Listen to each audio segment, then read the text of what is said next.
Don't worry. All right. Okay, so we are live. I think people can hear us. I think he's trying to set up multi-stream. No, I am not. Multi-stream screwed me up. Hi everyone.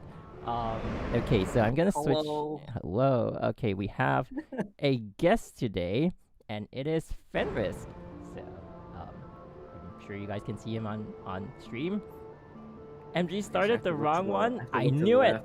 left. I knew it. I did it. Oh my god, that was bad. Uh, okay, everyone. I forgot to buy crystals, so that's pretty bad. 13.4k probably would be enough, but yeah. So hi, Osana Boo, Fish124, Raheem Richards, Smiley Fuhua. I'm probably not gonna read everyone's name, but the Reaper, Black Rock Shooter, Axel, Jen C. Kagla is here as well. Okay, yeah, so today we have a very special stream. We have Fenrysk, who is who does the official streams for Global, for Honkai Impact. So maybe you want to introduce yourself a little bit.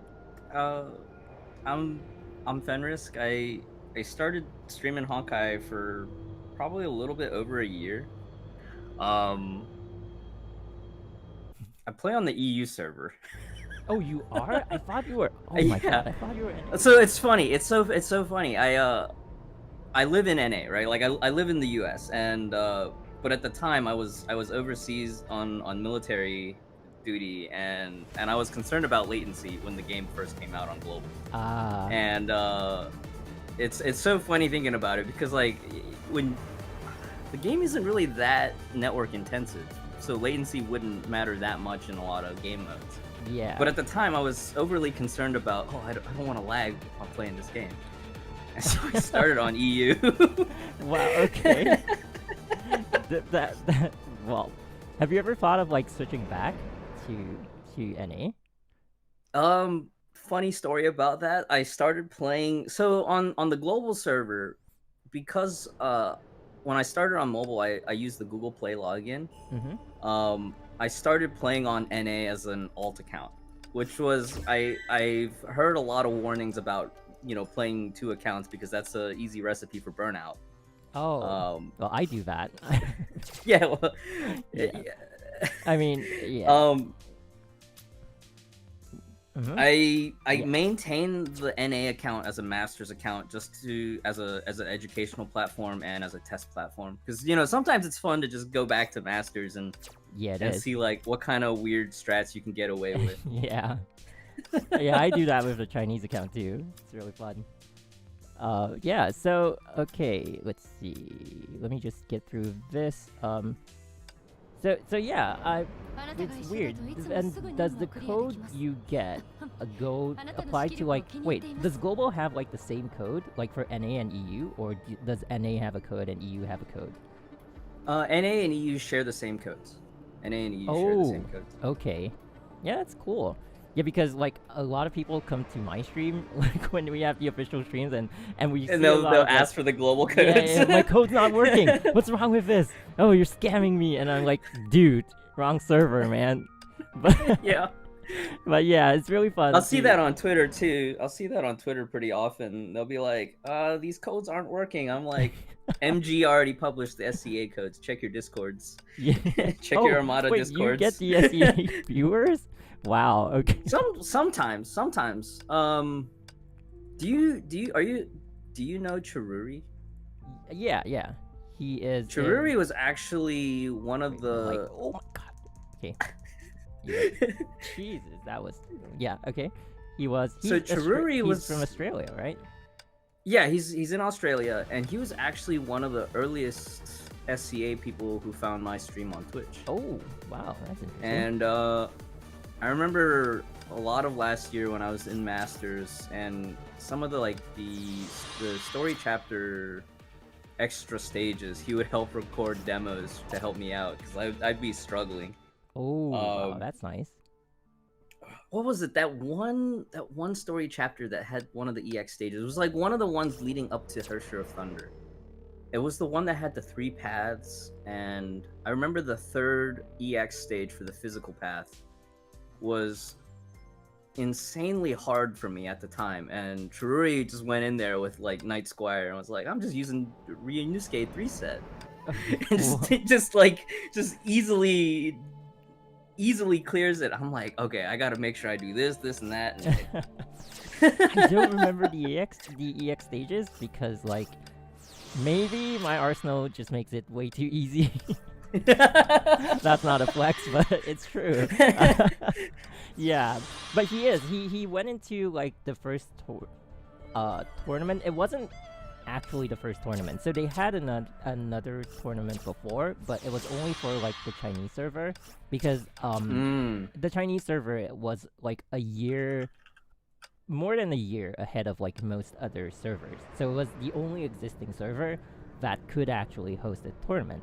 So they had that, and then like I think a year later they had like the international one that had most of the SEA. SEA had a lot of teams, but I don't think global was like established enough to actually take part in that yet. So there was that, and then yeah, Chirui was part of so they had different regions. They had like I think Singapore, Malaysia, Thailand, Vietnam, and they had like Indonesia and one like online one. So the online one is like you can just have people on the server, it doesn't matter where they are. If you guys get in, they'll fly you in. So he was part of that team and they flew him in. Yeah, so it was really fun like actually seeing people's faces because at the time I also hadn't revealed my face like on YouTube. So you know, like just I don't know, it felt interesting to be like seeing who's behind the controls, you know, that kind of thing. Yeah, okay, so I'm just gonna probably start pulling. Do you have Holmes? I do not have Holmes. Oh. I felt like at the time when Holmes released, based on what I was reading, so I'm mostly active on Nubskate server. Okay. But then I still keep an eye on Central because there's a lot of overlap between a lot of the high end users on both servers. The way I understood Holmes was that it was necessary for ultra high end, but for a lot of mid-level players like myself, it probably wouldn't have been worth the crystals. Yeah, I can see that. If that makes sense. Yeah. Yeah. Hang on, I'm just pinning a message, even though it's in the description and everything. But everyone's asking, like, oh, who's the guest? And I'm like, well, it's Fenrysk. He hosts the official global streams, but it's pinned in the chat right now, so... and people are still gonna ask anyway. But yeah, I mean, personally, I haven't even seen the need for Holmes. And I was like, the artwork is cool though, for sure. Yeah, when I was like, when the banner went down, I was like, oh no, am I not gonna be able to score for like certain weeks? And then it never happened. So that was cool. Yeah. But yeah, I mean, I think like especially for someone like me, I should always have I don't know.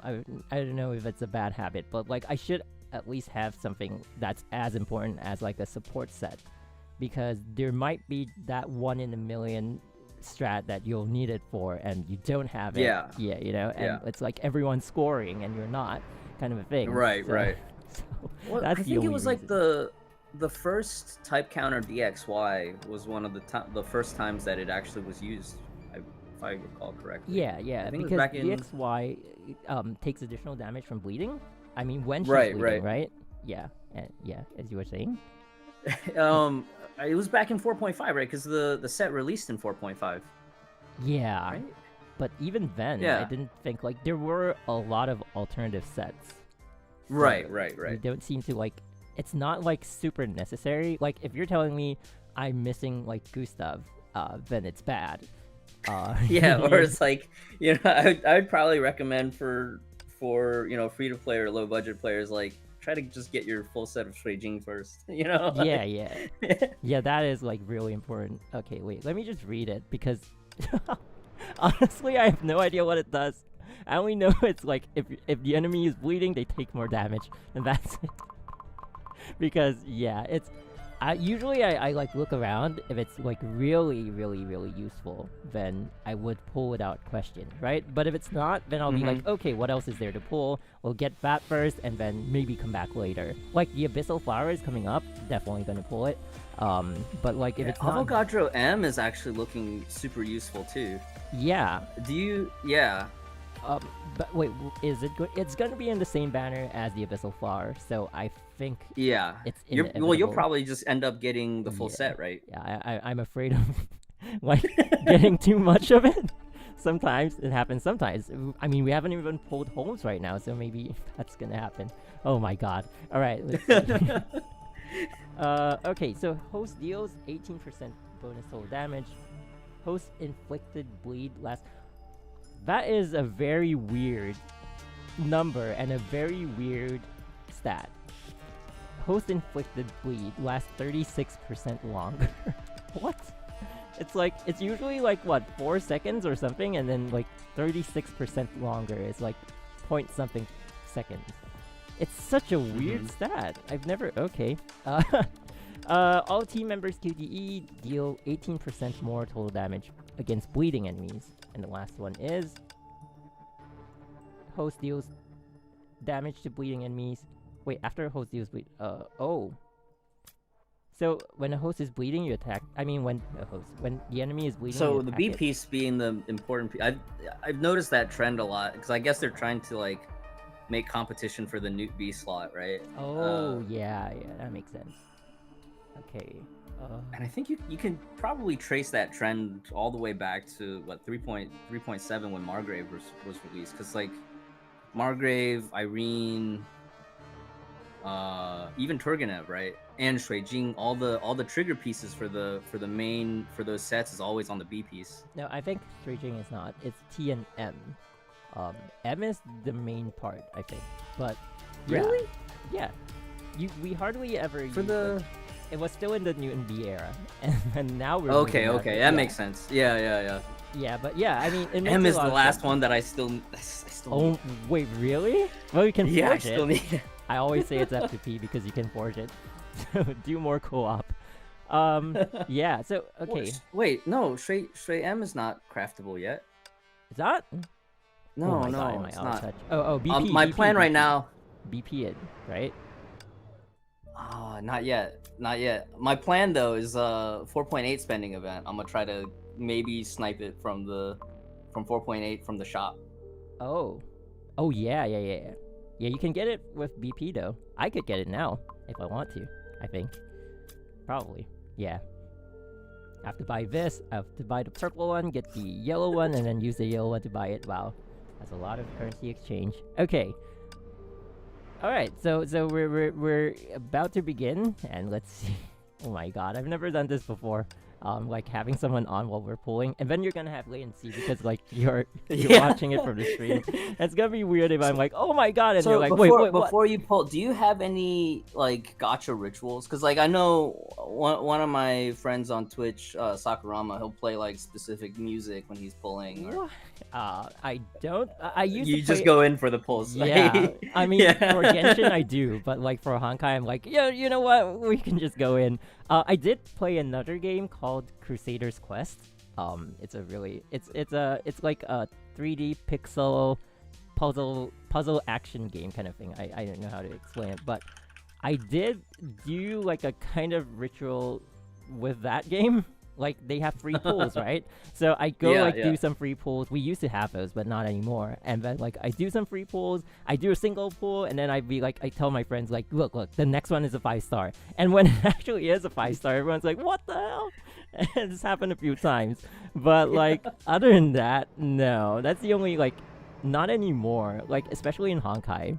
Maybe I should have. Right. Do you have any recommendations?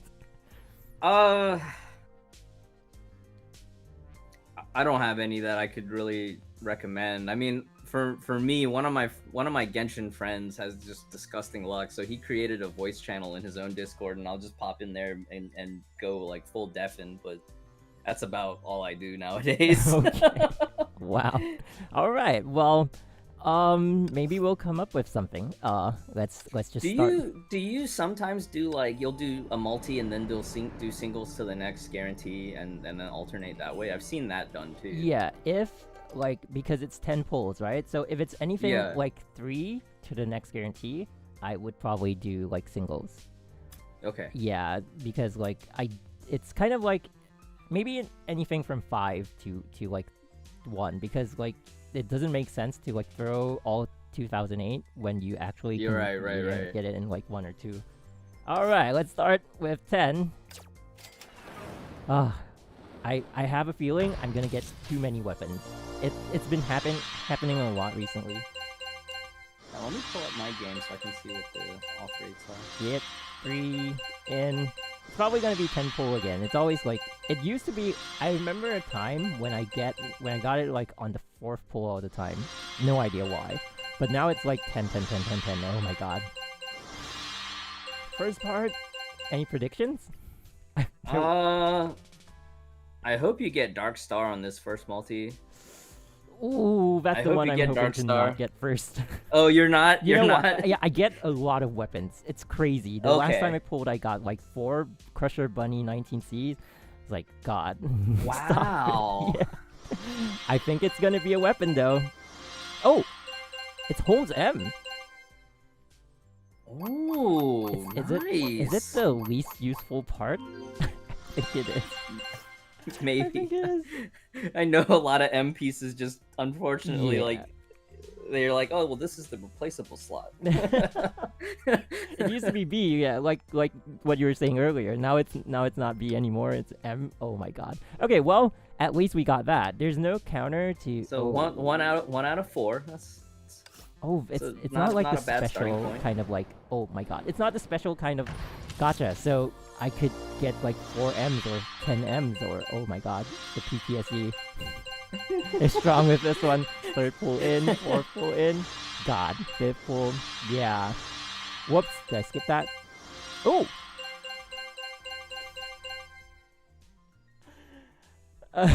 Oh no! Oh no! Wow. Oh no! God. I should have bought more crystals. I should have bought more crystals. Jesus Christ. Okay, that was the 9th pull, I think.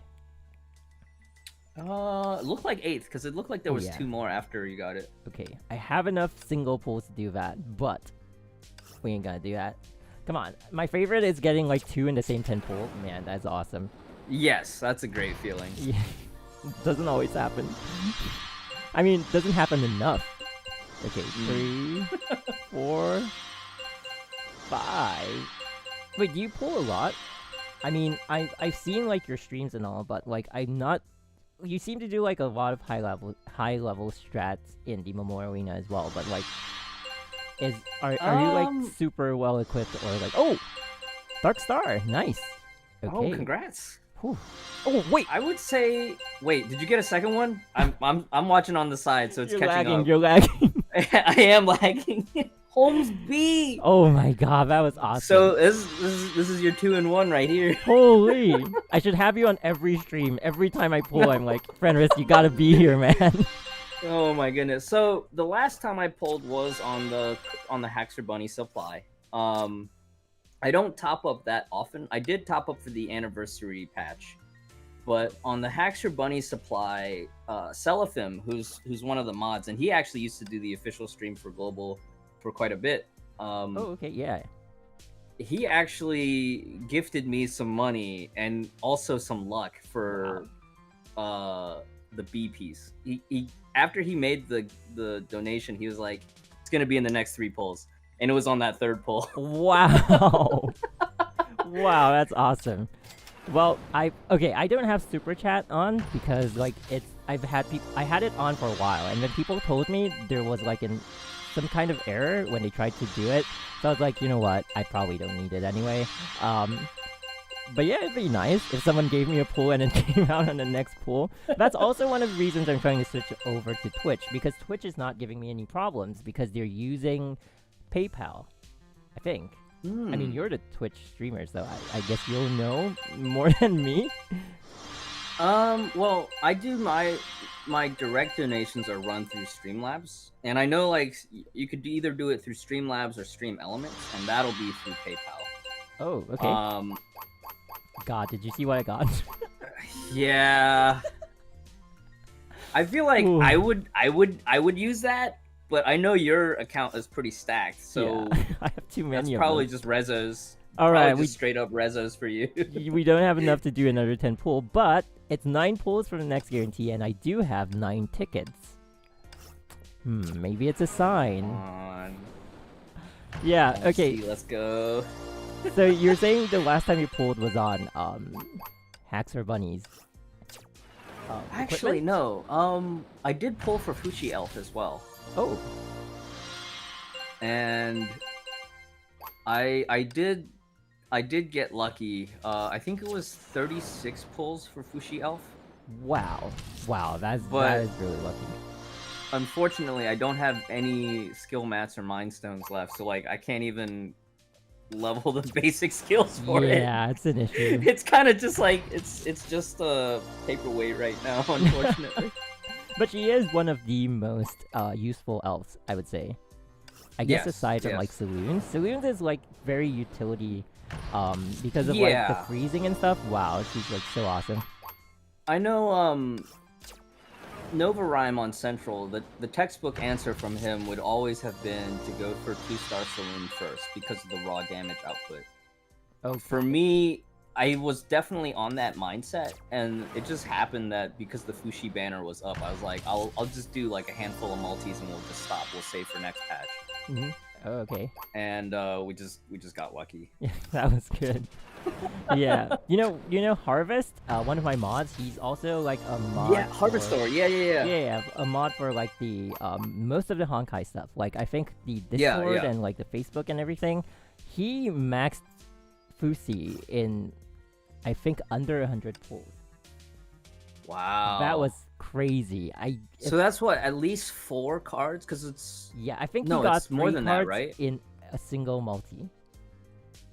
That was insane. When we saw it, we were like, "You gotta burn the witch, man! We're putting you on the stake." It was crazy, and like everyone was suffering from all their pulls, and he was like, "Guys, I maxed it out." Wait, holy.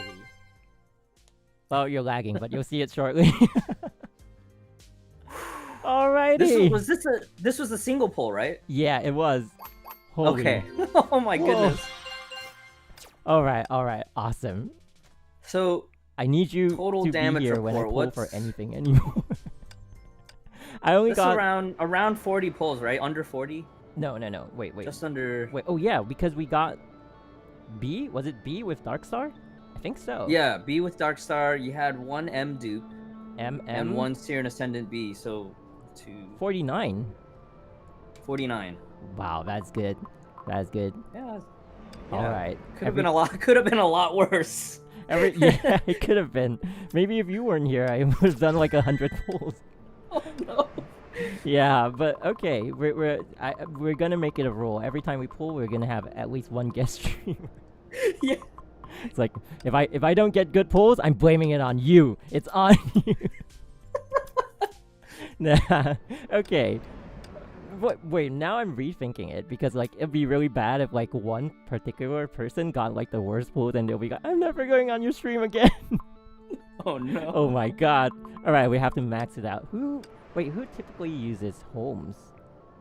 I think Drive Kometa, right?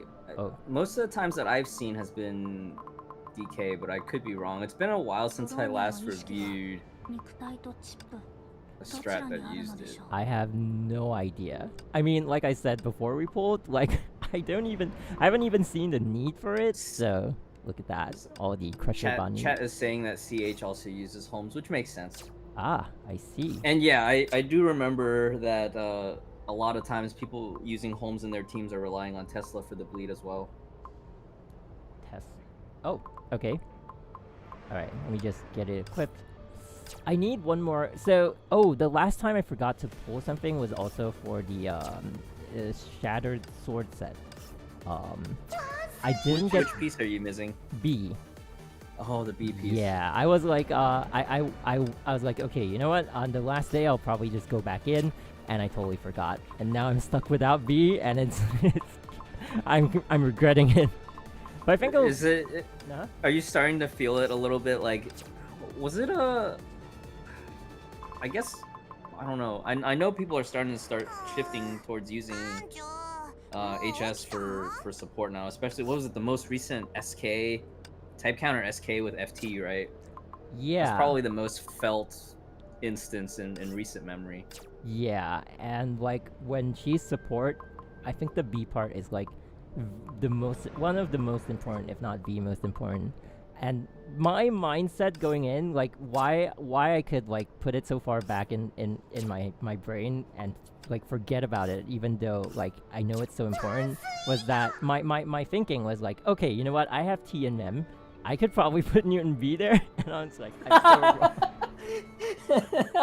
I was like, no. But that was like, I mean, Newton B is like the solution for just everything support up until now, you know. So my mindset is always like, I think I shouldn't have this mindset going forward, but like before I was like, oh, I got T and M, okay, you know, I'm gonna leave it there, but not anymore. Right. Yeah. Not anymore.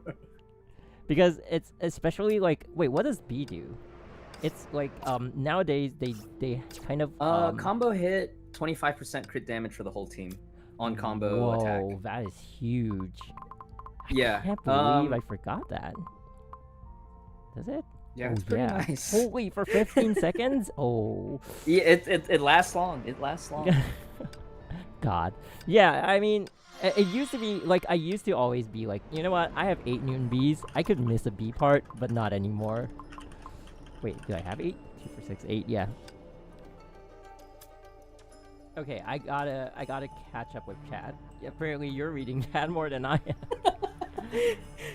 Oh, it's mostly about the pools. Okay, so I'm gonna upgrade it, but yeah. So there were some things I wanted to ask about, like the global scene, but like, my brain stopped at, are the codes the same for EU and NA? What else did I want to ask that was interesting? Huh. Oh yeah. So like I think I saw your comment, like you in chat, when I was doing like the whole entire week in Honkai, and you were saying that the cutoff point for Global's Memorial Arena is like lower than it is on C or Southeast Asia, SEA. It's generally been that way, but I have been noticing that the trend lately is that the cutoffs have been getting higher and higher. Oh. Slowly, but it has been. Like last week, cutoff was 101, 100,100, or it might have been 100.2k. Wow, that's pretty. But high. I know this week it's already starting to. It's already 100.1, and it might end up at like 100.3 by tomorrow, right before finalization. So. Whoa. Wait, 103? Yeah, it's starting to inch up. Like I think in Abyss disturbances we're still like, 5 to 10 disturbance behind, maybe. Well, I can actually just check. I'm now right.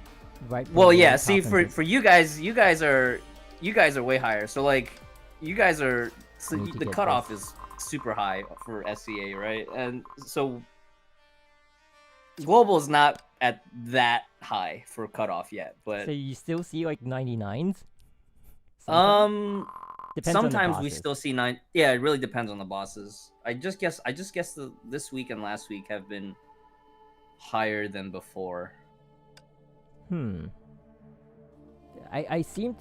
noticed that on SEA. Like SEA up till maybe 2 versions ago, we sometimes maybe saw 99. But Yeah. then like I noticed like the same set of bosses already got pushed up to like 101, which is really insane. You know, sometimes I'm like, I don't have the time to be dealing with this. I just let it. Right. Yeah, I don't even bother to like. I remember there was one week I closed at like 68 or 69%, and I was like, you know what, it's fine. I could miss out one week. You know, unless I don't think I need to always be in the top 100, but like Right, Yeah, right. you know, if I do have the time, I don't mind, kind of thing.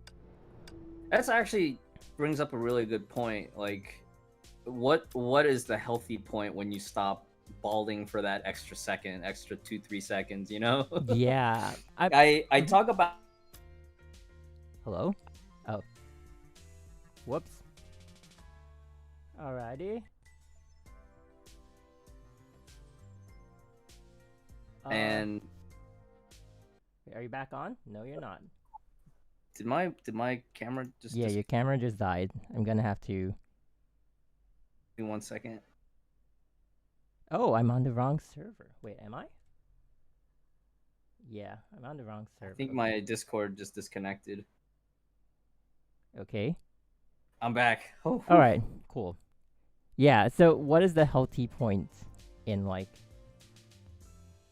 Wait. Oh well, I was talking about this with Toki before, and Toki always used to bring up the fact that, like, you know, for players even like Akayuki, they'll just take certain weeks. They'll just take off entirely. Oh, I'm sure. I don't know if you've noticed that before too, but I don't think I've seen a week where he's like off.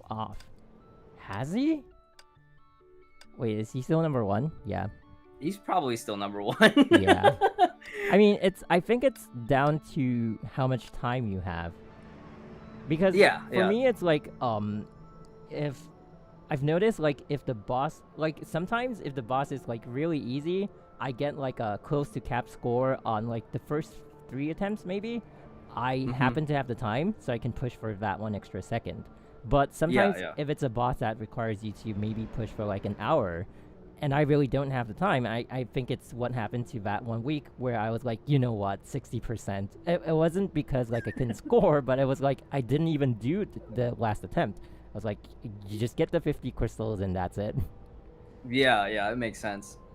I get in a similar way too, where it's like if I know it's a boss that it's either got like a fresh new strategy that I haven't practiced before and I want to just learn the strategy, I think that will be something that motivates me to bald extra on it. Yeah. Or like last week, versus Jizo, for instance, like I ran a pretty non-standard comp. I ran Asuka versus Jizo, Lightning Empress lead, What? Hershey of Sentience with Asuka. It was kind of, my mentality was this would be kind of like a scuff version of like running BKE, because I know a lot of people have been theory crafting about Lightning Empress HS with BKE. Yeah. So I was like, well, I don't have BKE. Wait, you Let me just don't? try with Asuka. I don't. What? Wow, I am just I remember. realizing. Yeah, my account is pretty mid-level. Oh. I'm still debating whether or not I want to get Dea Ancora, for instance. But you know, like, it was running Asuka was actually it was a fun strat, and after I posted my initial score, I got some feedback and adjusted some rotations, and then I was able to get 760 before finalization, Wow. 37 760 with that strat, and like I didn't even have triple S Lightning Empress. I'll get my triple S Lightning Empress next week. Wow, that is mind blowing. So yeah. Wow. Okay. I'm just realizing a lot of stuff about you. But oh, my camera's going out of focus. Okay. Sorry, guys. No worries. Yeah, you're back. In that same weekend, though, Callan, right? FT versus Callan, crit balding on that fight can be excruciating, and I'm sure you probably know better than me, because I saw you last week. You were testing out the Blueberry Blitz versus Jizo strat, which was like insane crit balding. Oh my god, that was nuts. It was fun though, but like, damn, like having to reroll all that is whoa. Yeah. And that reminds me too, because I think not last week, but the week before. Not last week, but the week before. Was it last week? Doom, the last time, not the current week, but the last time Doom was up. I remember I was up late, like 4 a.m. at some point, and I saw that Chiruri was streaming. On a rare occasion where Chiruri was streaming. Does? Okay. Uh-huh. Very ultra rare, right? Because he every now and then he'll just turn the stream on, but it's very rare. But he was crit balding on Doom with HS, and I want to say it was also Blueberry Blitz. But it was one of those tight strats where it's like he needed to get the first crit. If he doesn't get that first crit, auto reset. Yeah. And then oh my god. after that first crit, if he doesn't get that second crit, auto reset. And it was yeah, it's insane. I could feel the pain, you know, like yeah. And so and that's the same for like the Schrodinger strats. It's also Yeah. like, oh my god, I hate those. And like I like seeing videos on those, but like when I see those videos, I'm like, yeah, no way I'm doing that. yeah. And so I think for me personally is like if it's a first time going for a new personal best, I may spend the time to try to push it, but even after hitting my own personal records last week, right? Like there was a point, I forget if it was like Sunday morning or Sunday midday. I was just kind of like, what did I just do? Yeah. So yeah. it's like, was it worth it? I mean, and the thing is, like, I know you're also in like one of the Discords where most of the top players are. I think like all of the top players actually are in there, and it seems like there's this level of play or players that kind of like, I don't want to say like look down on others, but kind of, you know, they hold scoring very in a very high regard. Yeah. And there is an elitist mentality, but not necessarily, not always in a bad way, for sure. Like some of it is, yeah. I'm I guess I lost my train of thought. I don't know where I was going with this. It's because, hard like, to talk about it and like maybe not Yeah. step on some people's tails, kind of a thing. Because yeah, because I because think they certainly have a wealth of knowledge, and they certainly are helpful when you ask the right questions. But there is a certain point where it's like, you know, there's some strategies or some scoring thresholds are kind of like, it's not even worth their time to consider. Yeah, I do agree with that. Especially one of the earliest strats in, like, that was back when Exalted was just introduced, and people started using Blueberry Blitz. It was a very, like, I don't think, I've only seen Akayuki do it. I don't think anyone else that I know personally has ever, like, used it practically. It was Schrodinger M with Blueberry Blitz. And you have to roll that 50% in succession, like 4 times, because you have to do like ulti after ulti after ulti. And not only that, because she's physical, you have to roll for critical. So you have critical, you have that 50% Schrodinger M, and I don't recall if there was ever, no, I think that was it. And it was like they did that for was it Jizo? DXY. They did it for DXY as well. I was like, God, you guys have a lot of time to do that. I barely even have time to like sit down and like, you know, properly run like a Memorial Arena. And I do agree, like going back to the point of like how far it is healthy. Like, you know, how far should you be pushing? I think it really depends on like what you're doing. Other than like Honkai, like gaming itself. Right. And, but unfortunately, a lot of people equate that to like skill. And I think that's one of the reasons like the channel here on YouTube actually like because I only initially when I started doing this channel, it was only for so that's the thing. I played a lot of different mobile games in the past, and sometimes you get rates that are so bad that you would legitimately want to sue the company because people have done that. Not me, but like people have done that, and I was like, God, I hope that doesn't happen to me. So maybe I should post videos of my pulls on YouTube just as a kind of like insurance policy, right? Because I remember there was this one game in China. It was an MMO, and there was this sword that even had like a whole press conference. You know, they announced that, oh, we have this one sword and you can buy it and you can like bid for it. And then after that, I think I don't know if it was the same game or like a different game. They released something that was RNG, which was like Gacha, and someone reportedly spent 15 to 20,000 USD.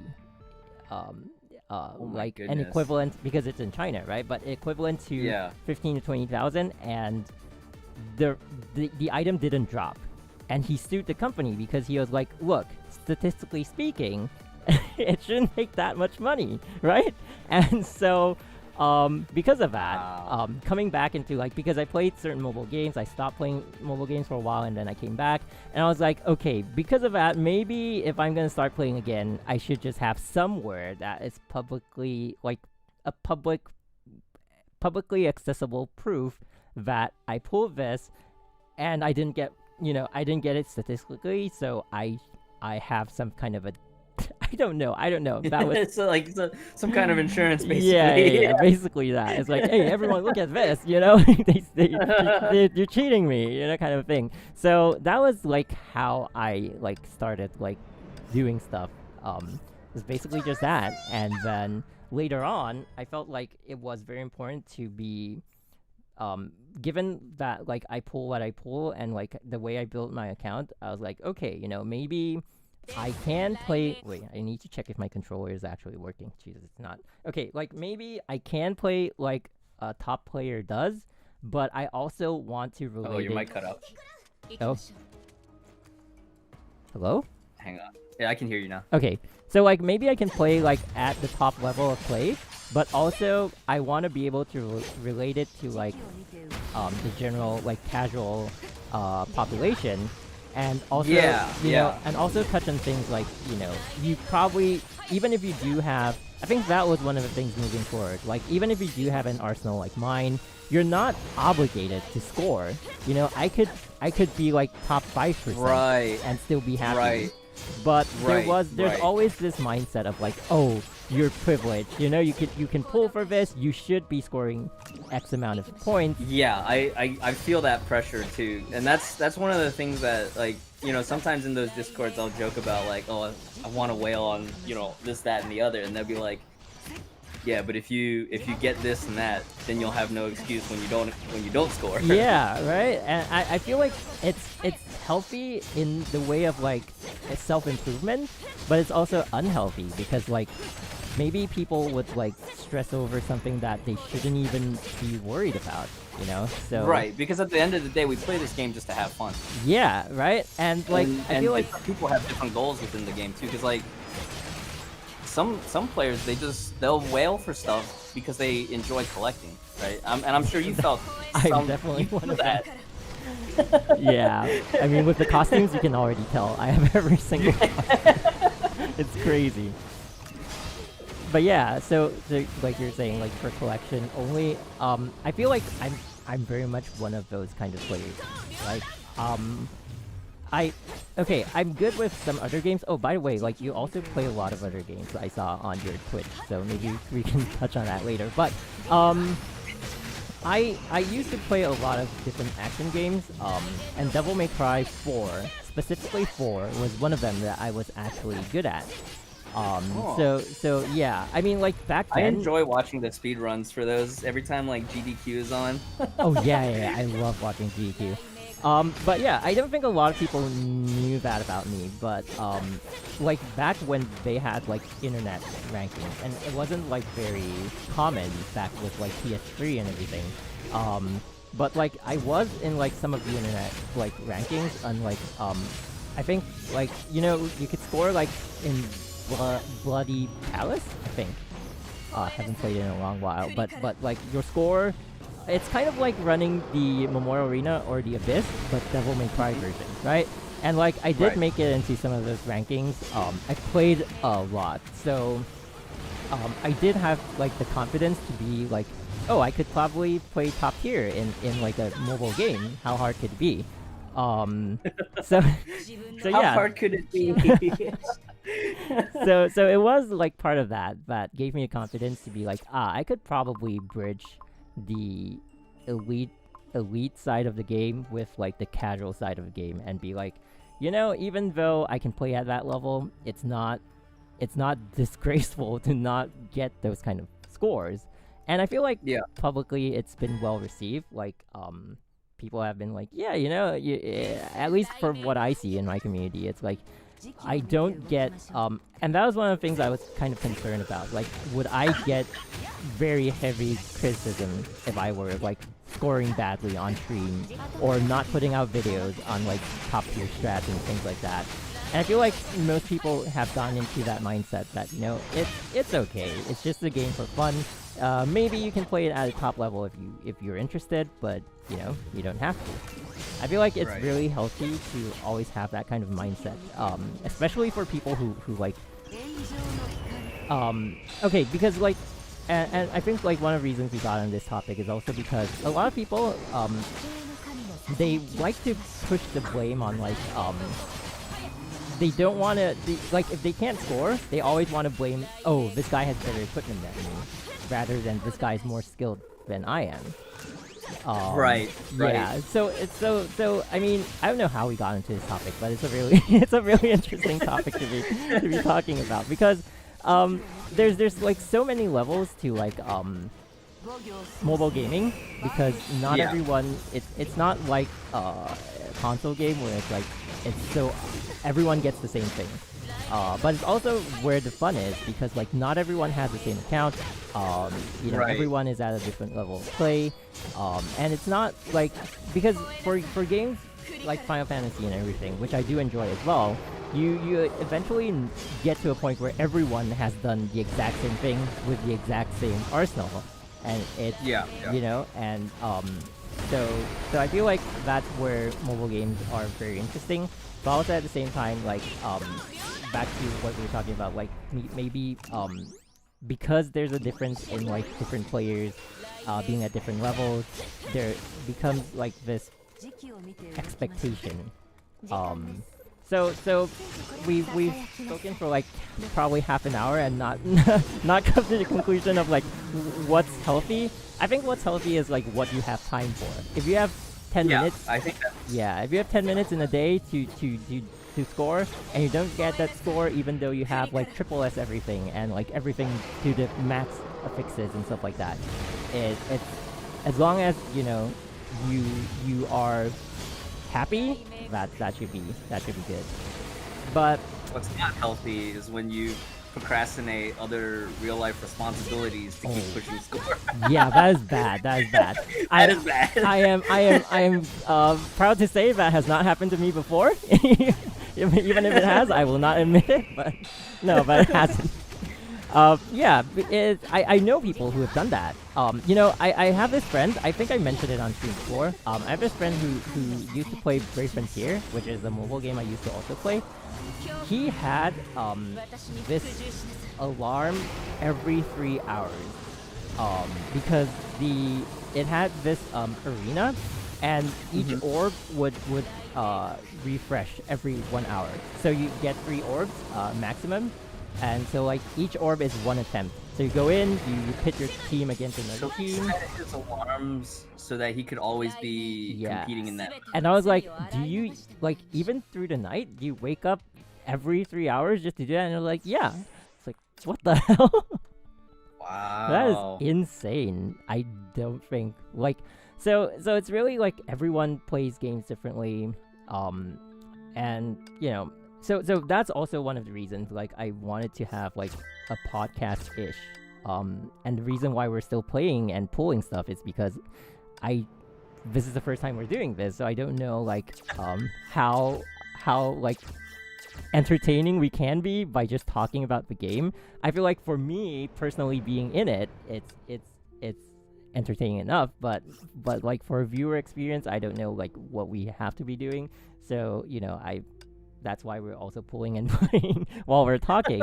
But essentially, like, this is what I like. I look forward to having someone else to also talk to, and who also understands and plays the same game. And you know, we can just talk about basically anything, and people can join in through the chat if they want to. I see. Yeah. Okay. MG has every single costume except the single one. Yeah. I have been asking people in MiHoYo to add it in the basic shop for the longest time, and they have not. They have not. It's already in the Chinese shop since 1 year ago, and they still have not added it here. It's that one Himiko one, right? For yeah, it was a 7-day login. Do you have it? No, I don't think I have it. Oh, how did they release it on like in EU or in global? No, I don't have it. I mean, like, okay, so for us, it was a 7-day login. Yeah, that was it. That was the only time it was there. But I don't know how they did it for global, because global had a totally different release schedule, right? Oh, the game sound is kind of loud. Whoops. Lowering it down. I hope they add it to the shop. I would spend my basic tickets for that. I have way too many basic tickets. I'm waiting for the 3,300 time capsule so I can get the Reburn jacket, White Comet, because I missed that the last time. Oh, wow. Okay. So yeah. I have the real one. Like the real one. The jacket. Anyway. Yeah. Okay, so let's see. Let me just... What did I want to do? They don't want you to get all the outfits? Well, yeah. We should have Zcodla on stream next time. Okay, I mean, so one of the reasons I had you as well was because, I mean, I thought you're mid-level play, right? I thought you were high-level play. I guess you are, because, like, you score in the Memorial Arena. I guess relative to my spending level, like, you could... medium high, I guess, is accurate. Medium high? Yeah, I mean, I've seen some of your plays, and, like, your scores are actually high, I guess. But at the same time, when I was like, I watched like a few of your streams, and I was like, wait a minute, why is he bringing like this set of equipment? And then I realized that maybe equipment I don't have the other. Yeah, you're like, okay, you're maybe not there yet. Yeah. Okay, yeah, but so I want to say the only times I've actually gone past, so when I originally started, I did stamina subscription on mobile, and then monthly and battle pass, which is for a lot of guys, they'll say that this is your bare minimum if you're going to be a low spender. Yeah. The first time I started topping up was 4.1 when Herrscher of Thunder came out. I was like, I'm gonna go all out, at least get. I'm not gonna go double S or anything, but at least get full gear, you know. Yeah, that's how it starts. That's how it starts. Exactly. That's how it starts. Oh, and then when I was doing my accounting to see how much I spent for 4.6 on the anniversary, I was like, I facepalmed at the end of the month last month. I was like, here we go. For me, it was. Wait, is this like one of your first mobile games? I want to say it's probably the only mobile game that I. Well, no, I played Final Fantasy Brave Exvius as a free-to-play like years ago, but I didn't really get that deep into it. I played it like on and off for maybe a month or so. Brave Exvius is like the Brave Frontier version, like the Brave Frontier-ish kind of a game, right? Because they have another one. I think it's Opera Omnia. That's the one I want to play. But yeah, basically it's like portrait, and then you like swipe your characters or something. Is that? Brave Exvius was kind of like a mobile version of a rehashed retelling. It was styled like the old pre-FF7 style FF games.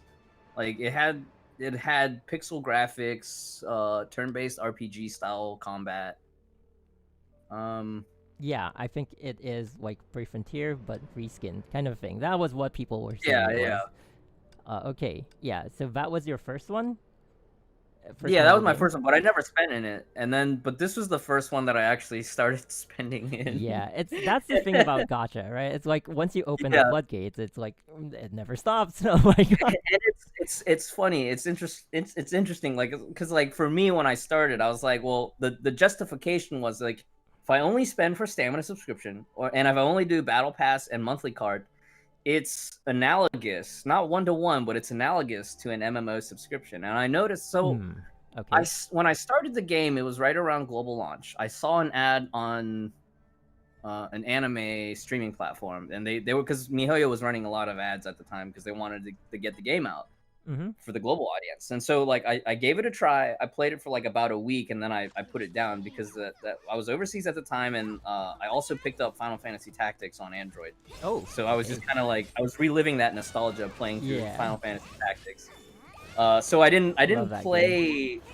Yeah, me too. One of the genre defining tactical RPGs of its time. I didn't play Honkai again until August of 2018. It was right around Fuhua's release, right? Valkyria Sepulture and Phoenix. Oh, okay. I remember because when I came, I I'll played probably that remember for a it week. Differently because like Global had a different release schedule from SEA For those early initially. patches, I'm sure. Yeah. So it was the global Fuhua release. It was late August of 2018, maybe early September. Okay. I remember it because that was when they were still running the swimsuit outfits, the ones that no longer you can obtain. Oh my god! So the limited edition ones now. But I played it for a week and I couldn't stick with it because at the same time, I think Destiny 2 had a new expansion and World of Warcraft had a new expansion. So Whoa. I was I know Blizzard and World of Warcraft has its own like it has its intricacies or it's like not intricacies but the I forget what the word is. I'm having a brain fart. But everybody has their own opinion about how Blizzard, the rise and fall of, modern Blizzard or whatever. But for me, World of Warcraft is kind of like the game that I can always fall back to. And at the time, was it Battle for Azeroth had just come out, and then Destiny 2 Forsaken had just come out. Destiny 2 also has like a weird reputation. Some people enjoyed the back half of year one. A lot of people didn't like year one. A lot of people liked, one expansion or the other. And then, but at the time I was playing through both of those games. So I was like, all right, let me just put Honkai on the back burner. Didn't touch Honkai again until the end of 2019. And at this point it was patch 3.5 because I remember. So I do a lot of art on the side. Originally, I went to art school, and I used to dream about being a concept artist at Blizzard, right? Before I became a Gacha streamer, I wanted to be a concept artist at Blizzard. I used to want to work on World of Warcraft, design armor sets, and all this crazy stuff. Cool. But I remember October and November of 2019, I did a lot of ink-based drawings. Anybody in the chat who's familiar with like Inktober at the time was it was a pretty big fad for a couple years in the art community where like everybody, especially a lot of people who would be doing digital drawing, they would use a lot of digital drawing tools. The challenge was to get them back into, exercising traditional media. And so I had finished a series of drawings and I was feeling kind of tired. I was downstairs in my studio and I was like, I kind of got the itch to play gacha games. What was that one game that I tried a while back? Honkai? Yeah, let me reinstall it on my phone. And I was playing it. I had no idea what I was doing. I was spending crystals on Standard Banner because Standard Banner was still a thing back then. Oh my god, yeah. Dorm Supply hadn't completely replaced Standard Banner back then, but Standard Banner was a thing back then. Oh, so it was when they were first introducing Dorm Supply, but not when it was like totally complete. Yeah. Okay. Right. I think Hawk of the Fog was just released. It was chapter 13 in the storyline, and I had no idea what I was doing. I was just playing casually through the story, and I was just throwing all my crystals into standard supply because I had no idea what I was doing. Fortunately, I lucked out. I managed to get SK, Violet Executor, Phoenix, CH, and KMB just throwing crystals into standard supply like an idiot. Or not an idiot, but just like I just didn't know what I was doing and I managed to luck out. Yeah.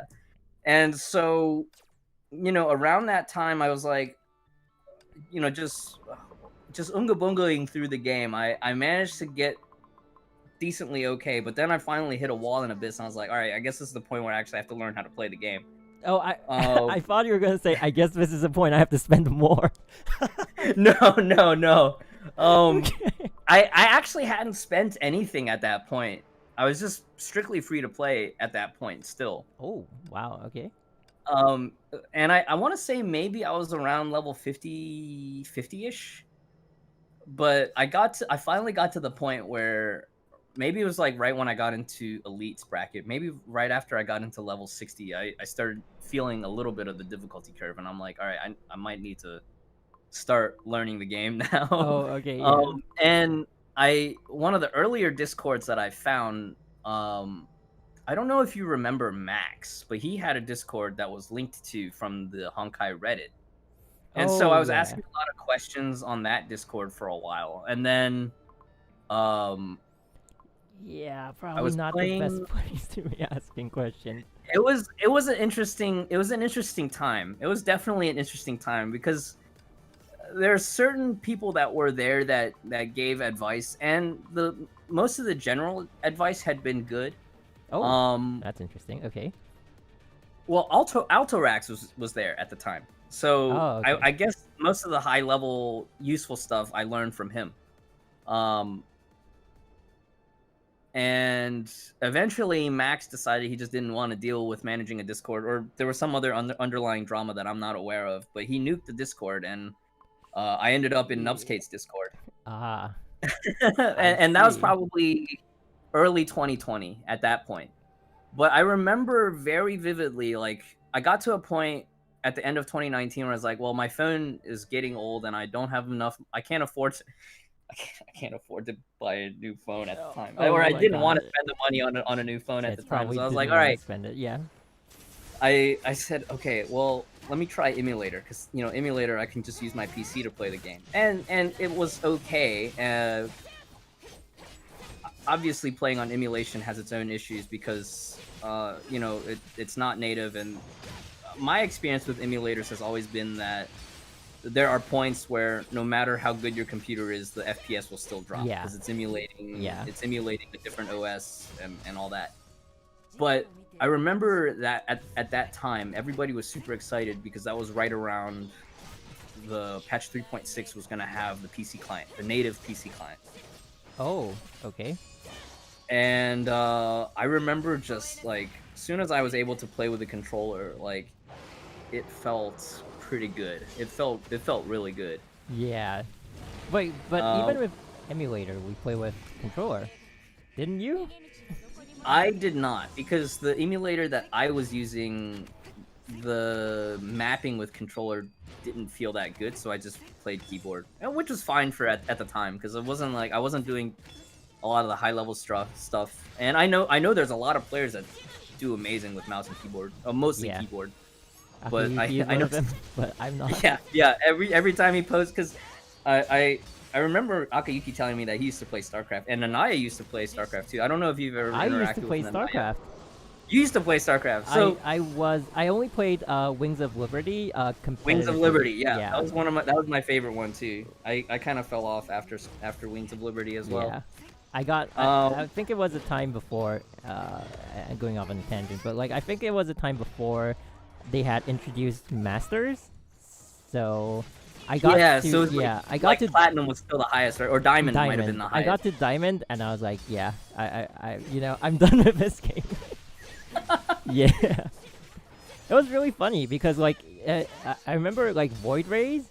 But I was Protoss player, right? So yeah, and like I would have like 2 Void Rays in someone's base, and they would think they got me, right? But I walled off. So like my Void Rays like killed their entire armada, and they're like, "You're hacking, you're hacking." And I was like, "No, you let me stay in your base to fully charge them, and now you think I'm hacking?" And I was like, after a while, I was like, "Man, the community needs to catch up." And I was like, "Okay, I'm Diamond, I'm done."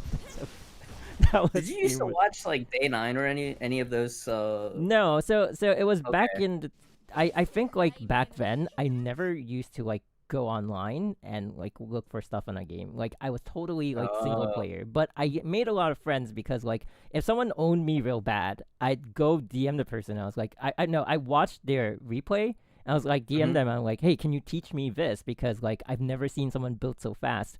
and stuff like that. So I made a lot of friends that way. That's a very positive mindset to have.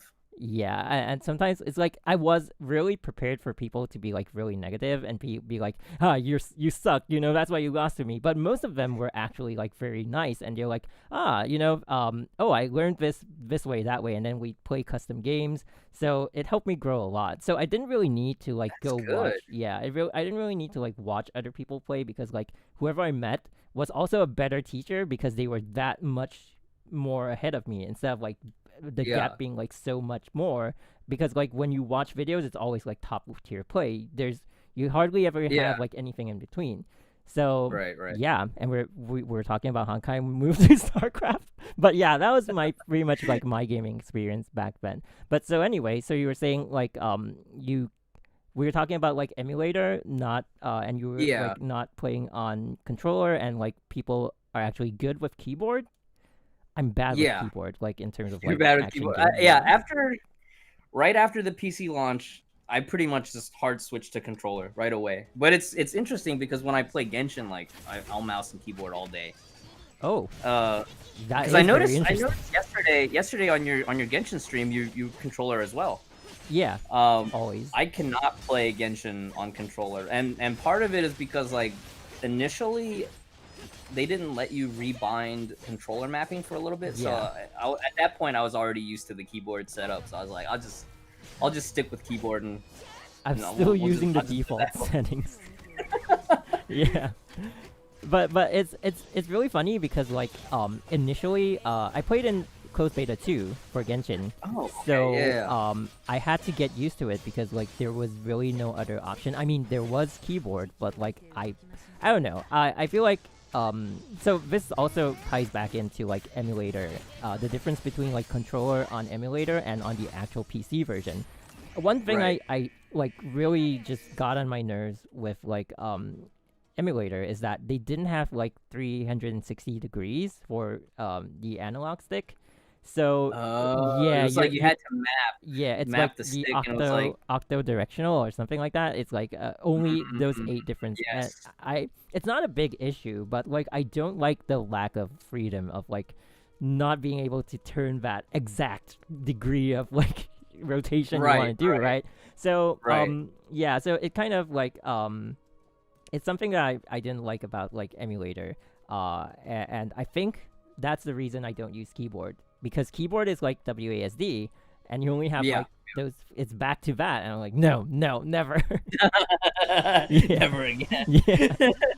So that's the only reason I'm stuck here. But yeah, so it kind of surprised me as well, because like we couldn't do keybinds, but I could totally get used to it after a while, which is kind of weird, because like okay, for Honkai, square is my basic attack, X is my, I don't know if you use a PS controller or Xbox? Yeah, I use a PS4 controller. Yeah, so it's like square is basic attack, X is evasion, O is ultimate, and triangle is weapon skill. And then like all the others I'm not gonna, but so I would always have like the reflex of like tapping square when I want to do basic attack, and for Genshin's default it's O, that's basic attack.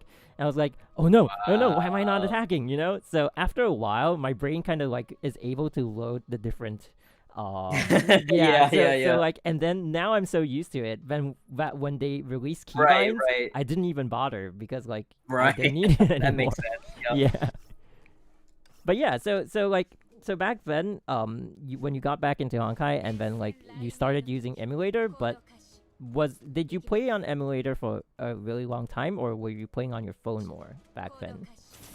I think at that point, once I switched to emulator, I would only log in on my well, actually, with emulator logged in through Google, so I was able to pick up my Stamina subscription. So I actually don't think I actually played on my phone up until the PC release, because at that point I only used my phone for the login when PC came out. I pretty much only played on emulator for about like 3 weeks to a month, I want to say. Oh, okay. And then PC release. And then PC release, yeah. Cool. It's nice to like be able to start with like PC. Yeah, it was. I remember Sanka Saga was one of my favorite events when Dark Bolt Jonin released. Okay. I remember at the time too, everybody was like, "Oh, spending event in 3.7, you better save." So I was holding all my crystals, and I felt super bad because like when 3.7 landed, the advice for new players was to not get AE because they were like, "Oh, she's luxury. You need to focus on Oh my god. you need to focus on building the rest of your DPS roster before you pull AE." So me not having any experience with spending events, I go into the spending event and I pull on dorm supply gear banner because I still like I had no idea what I was doing. All these crystals I saved up. Oh, looking back, like I should have just pulled AE in full gear, right? In the fall 2020 spending event, I was able to get AE in full gear. It was like November because I remember I was visiting my parents at that time. Okay. But yeah, oh man. Oh man. Wait, what was my first fully equipped? Oh, mine was way back. Violet Executor. Damn, haven't heard that name in a while. Yeah, Violet Executor. That's like before my time. Yeah, that was before Global even had a server. A long time ago. And once you open the floodgates, it never closes. Wait, how am I not scoring in this? What's the strat? I do remember 4-7? Wait, 4-7-7? Holy crap! What? Oh, so I'm actually getting a decent score. Sorry, I'm looking at like. I was about to end that on like 560 or something, and I thought I was getting a low score, but apparently number 1 in my bracket is 4-7-7. Huh. So question for you, do you regularly retain Nirvana, or do you do the bounce between Nirvana and Red Lotus often? It's usually between, like, there are times when I'm in Nirvana, I don't even touch it. I'm like, you know what, I'm in Nirvana, and then, like, I forget that you can actually get, like, 100 crystals out of it. And I just totally regret not touching it because of the 100 crystals. But at the same time, when I log in, and so like, that's my deal with, like, the Abyss, right? Okay, so I score in Memorial Arena, and it's, I kind of like the gameplay. So it's not because of, like, oh, I want to show people that I can do it or anything. It's just, the gameplay in Memorial Arena is, I still find it fun. And otherwise, I probably might not be playing. But for the Abyss, once it gets hard, and what I mean by hard is, like, when I'm not, like, easily, when the high damage skills are not easily taking enemies down. Like, Mei's charge attack is one of the Horizontal strike is, like, one of the strongest strikes, right? So there's like, there's always a mindset of, like, oh, when I do this attack, someone better be dying, you know? And, like, the moment it's and not, then once it's not, I'm like, okay, I'm probably not gonna touch this for a while. So Nirvana always happens to be, like, too hard to get that level of, like, damage. So once I see that, it's basically the indicator that I'm just, okay, probably this week or this rotation, I'm not gonna have to touch it too much, kind of thing. Yeah, it's time to slack. Yeah, it's also really hard to, like, because I've seen, so there are Discord servers that I'm in, but I just lurk and nobody ever knows that I'm in there, and, like, I sometimes happen to see, like, people. Kind of sounds a little self-serving with saying this, but, like, I happen to see people mention me, which is really surprising because, like, the channel is not big or anything. But and then, like, I have seen people talking about, like, oh, I don't score in the Abyss and stuff like that, and people are like, oh, but he has, like, an arsenal that should, you know, and back to the point of, like, what's healthy. What's healthy? Yeah, exactly. Yeah, so for me, it's like, it's been a really hard thing to, like, communicate to people, and I feel like what we touched on, and, like, having, like, something like that, which is, like, podcast-ish, it's very useful to kind of, like, tell people that, you know, you don't have to be getting that kind of a score.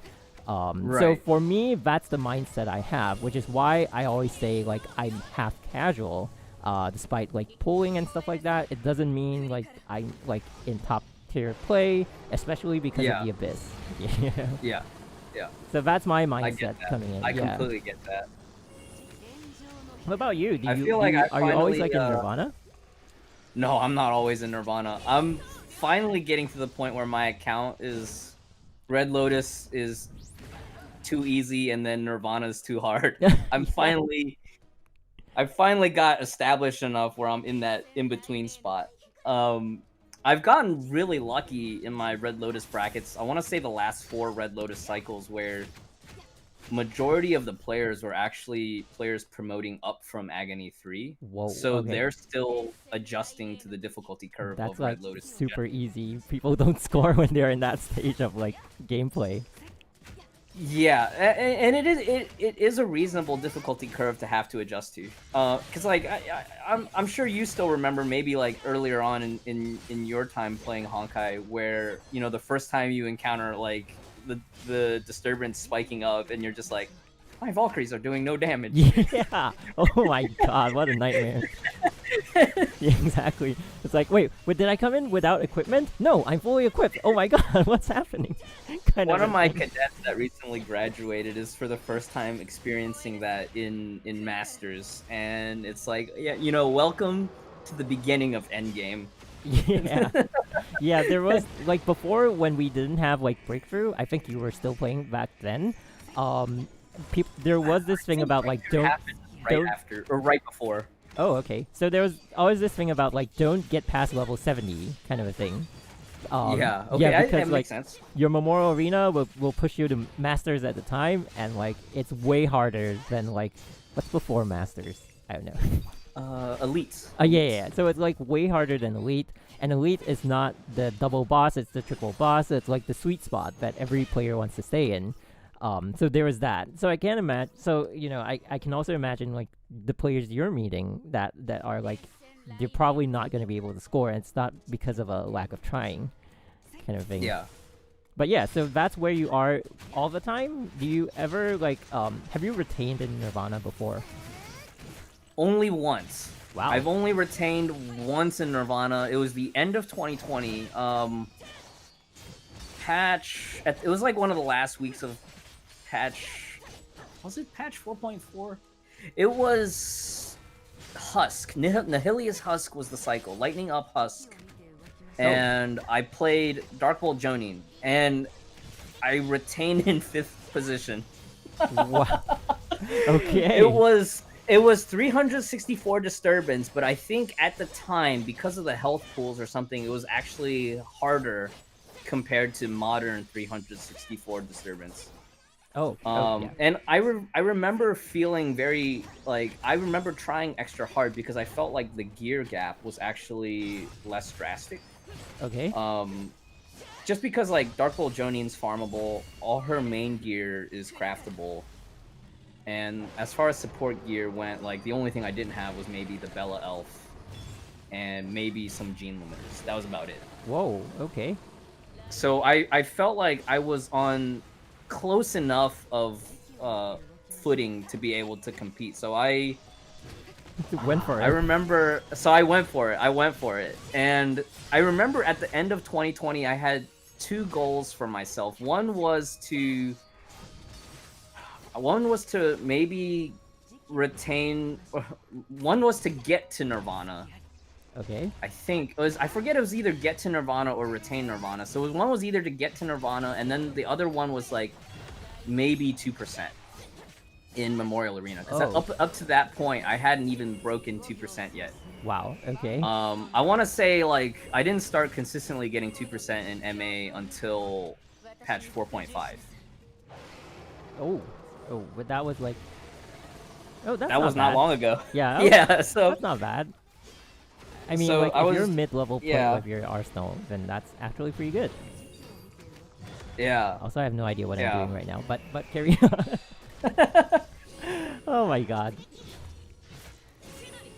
Yeah, yeah, that was the only time I retained Nirvana. I was able to maybe get close, but like the last 2 Nirvana brackets that I've had were pretty stacked brackets, where it was like there was at least 2 or 3 high level players that, you know, they'll run the last fight and then they'll just like leave the side stage unfinished so they could hide their scores. Yeah, I do. And then like, you know, the last day they'll just they'll finish the side stage with an hour to 30 minutes left on the clock before finalization Yeah. to crush people's hopes and dreams.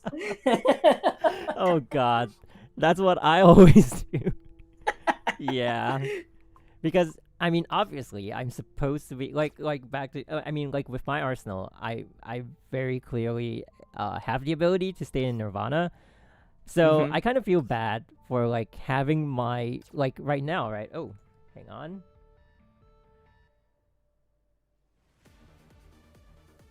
Yeah, your Discord cut out again. I think You're back. because the call goes so long, like Discord probably thinks that the camera's inactive. Okay. Well, it can still weird. detect like our voices, but anyway. Yeah, like the voice call didn't disconnect. Yeah. I don't know. Discord's weird. Yep.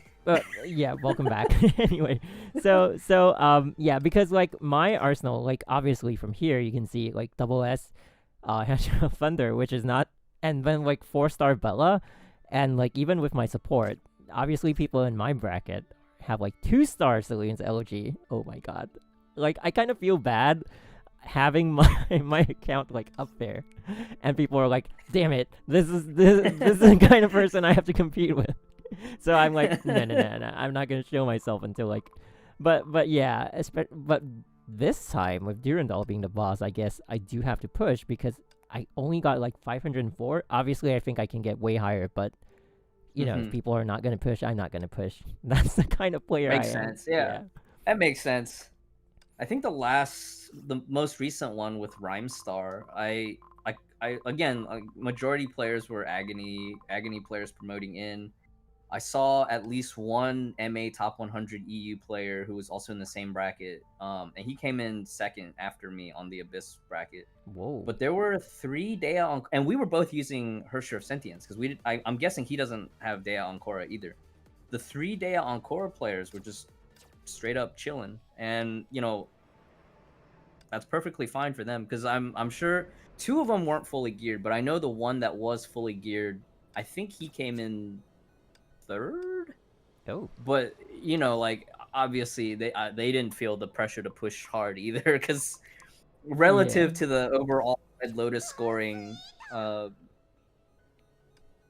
it was passable, but not up to Dea Ancora's full potential for sure. Yeah, well, that's that's interesting. I don't think we see much of that. Like, if you have someone who can score in SEA, they'll definitely just push for it. So I always hope to not like if I'm in Nirvana and like I see names, like if I see a name that I immediately recognize, I'll be like, yeah, I'm not gonna touch it anymore. But if like I scroll through just and don't like, forget to get your 100 crystals before you leave. and that's it. But if I scroll through and like, oh, nobody I know, all right, maybe I played it this time, that's because like if it's anyone here in the list of like top 100, you're definitely, if there's like even 2 of them, right, and then you have like one random guy pushing, then it's not worth your time because either you get like a score so high that, like I can do in Red Lotus, you get a score so high that no one is able to catch up to it, or you're gonna be like checking back in all the time, and it's you go like, oh, I wanna retain, and like that also goes back to like what is healthy because like I don't know if this version of the Abyss actually was in global, but way back we had the Infinity Abyss, which I think it was in global because I remember Keepster had a recent like history video that covered it, but it was before my time, so I never got to see it. It was the most crazy. It made me question whether or not I wanted to play Honkai to that level because I would still play Honkai, but like I just wanted to be like, oh, I'm just gonna collect stuff and not gonna play competitively, like with the competitive spirit because so how crazy it was like you would score, you would get like, I think there were like 33 floors or something, but it's not like you have to play 33 different stages. It's like if you clear this stage up to a certain point, like you defeat a certain enemy, it says you're at floor like 21 or something like that. And then wait, was it 33 or 20 somethings? Anyway, so then the first people to clear the final stage would be like up there, right? And it's like it depends on like for the lower brackets, especially like Red Lotus, there were people finding it difficult to clear. So if that happens, you naturally like don't have to do anything like outside of combat. So people who don't understand will get to that. But there's like inside combat and outside combat, which was crazy. So the inside combat is basically like what your Valkyries and equipment can do, you fighting against the bosses and like the stage and everything. The outside combat was you had stealth, you had bombs, and stuff like that. So if you throw a bomb at someone, they'll be pushed down like 3 levels or 5 levels or something, and then they'll have to like climb back up. But And so, would you say that they kind of carried some of that over into the DRXC version of Abyss later on? But DRXC is very mild. It's like you just Compared have to clear this. the interference, right? But so Yeah. what people would do, and that's I think it was good and bad, because the good thing is that the top tier community started to get to know each other. But the bad thing about it was like you're checking your phone every half an hour, because people would farm for bombs and like stealth, usually stealth. So like if you had 5 stealths, you'll be safe. If you didn't have anything, like if you had 3 stealths, you probably would want to farm. And how you farm is you get someone to throw a bomb at you. So like if you and I were in the same bracket, I'd be like, Fen, could you just throw a bomb at me? I'd wait for the bomb to go off, which I think took like an hour or something. And then I'd be pushed down 5 levels. So I do the 5 levels again and see if I get any stealths from the 5 levels. If I don't, I get someone to bomb me and I go back up. And it's crazy. So you're because farming. So you do that to farm up like extra side stuff that you can use. And it's crazy because defensively. like you can take up to like 25 minutes to clear all the stages just because of like how tough they are. And people would do that. And like so I need to explain, like for stealth, it would last for half an hour. And when you're in stealth, no one can bomb you, right? So people would be aiming for like that prime timing. Like, okay, Abyss closes at 10. At 9:59, I'm gonna bomb him. So he's gonna drop 5 levels, and within that 1 minute, he's not gonna climb back up. So I am now ahead. No. And what people would do is every half an hour, they log in, refresh their stealth, and it was like. Oh my god. I did it for like That must have been so stressful. it was insane. I felt like I was having the most unhealthy mental state at that time. I was like, I'm like, oh no, half an hour? Oh my god, it was crazy. Literally PvP. Yes, in chat, it's the worst thing ever. And I was like, is this the life I want? So. I'm really glad when they moved it to like Singularis and like DXC and all that. It's a lot healthier. But the first generation of players are really insane for having kept keeping up with that. That was nuts. Like I did it twice and I was like, I'm done. I'm gonna stay Red Lotus.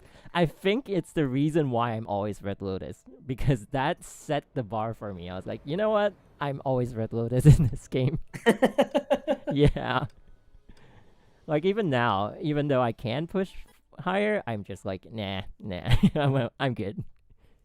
It's comfortable in Red Lotus though. Yeah, it is. It is. And like you were saying, like it feels more gratifying to play because of you get more feedback on your hits. You can see the big damage happening. Yeah, indeed. Okay. Controller not working yet. Wait, do you have this issue with your like PS4 controllers on your PC? I use PS4 on my PC. Do you use like, okay, because these cables, I don't know if you can see it on stream. I think it's like a connection. The mic's cutting in and out for me. Oh. 1 second. Okay. So I think it's like, oh, I know why. Wait, let me just. I know why it's cutting in and out, because the PC is detecting the controller and like. As a sound device, yeah, that happens to me too.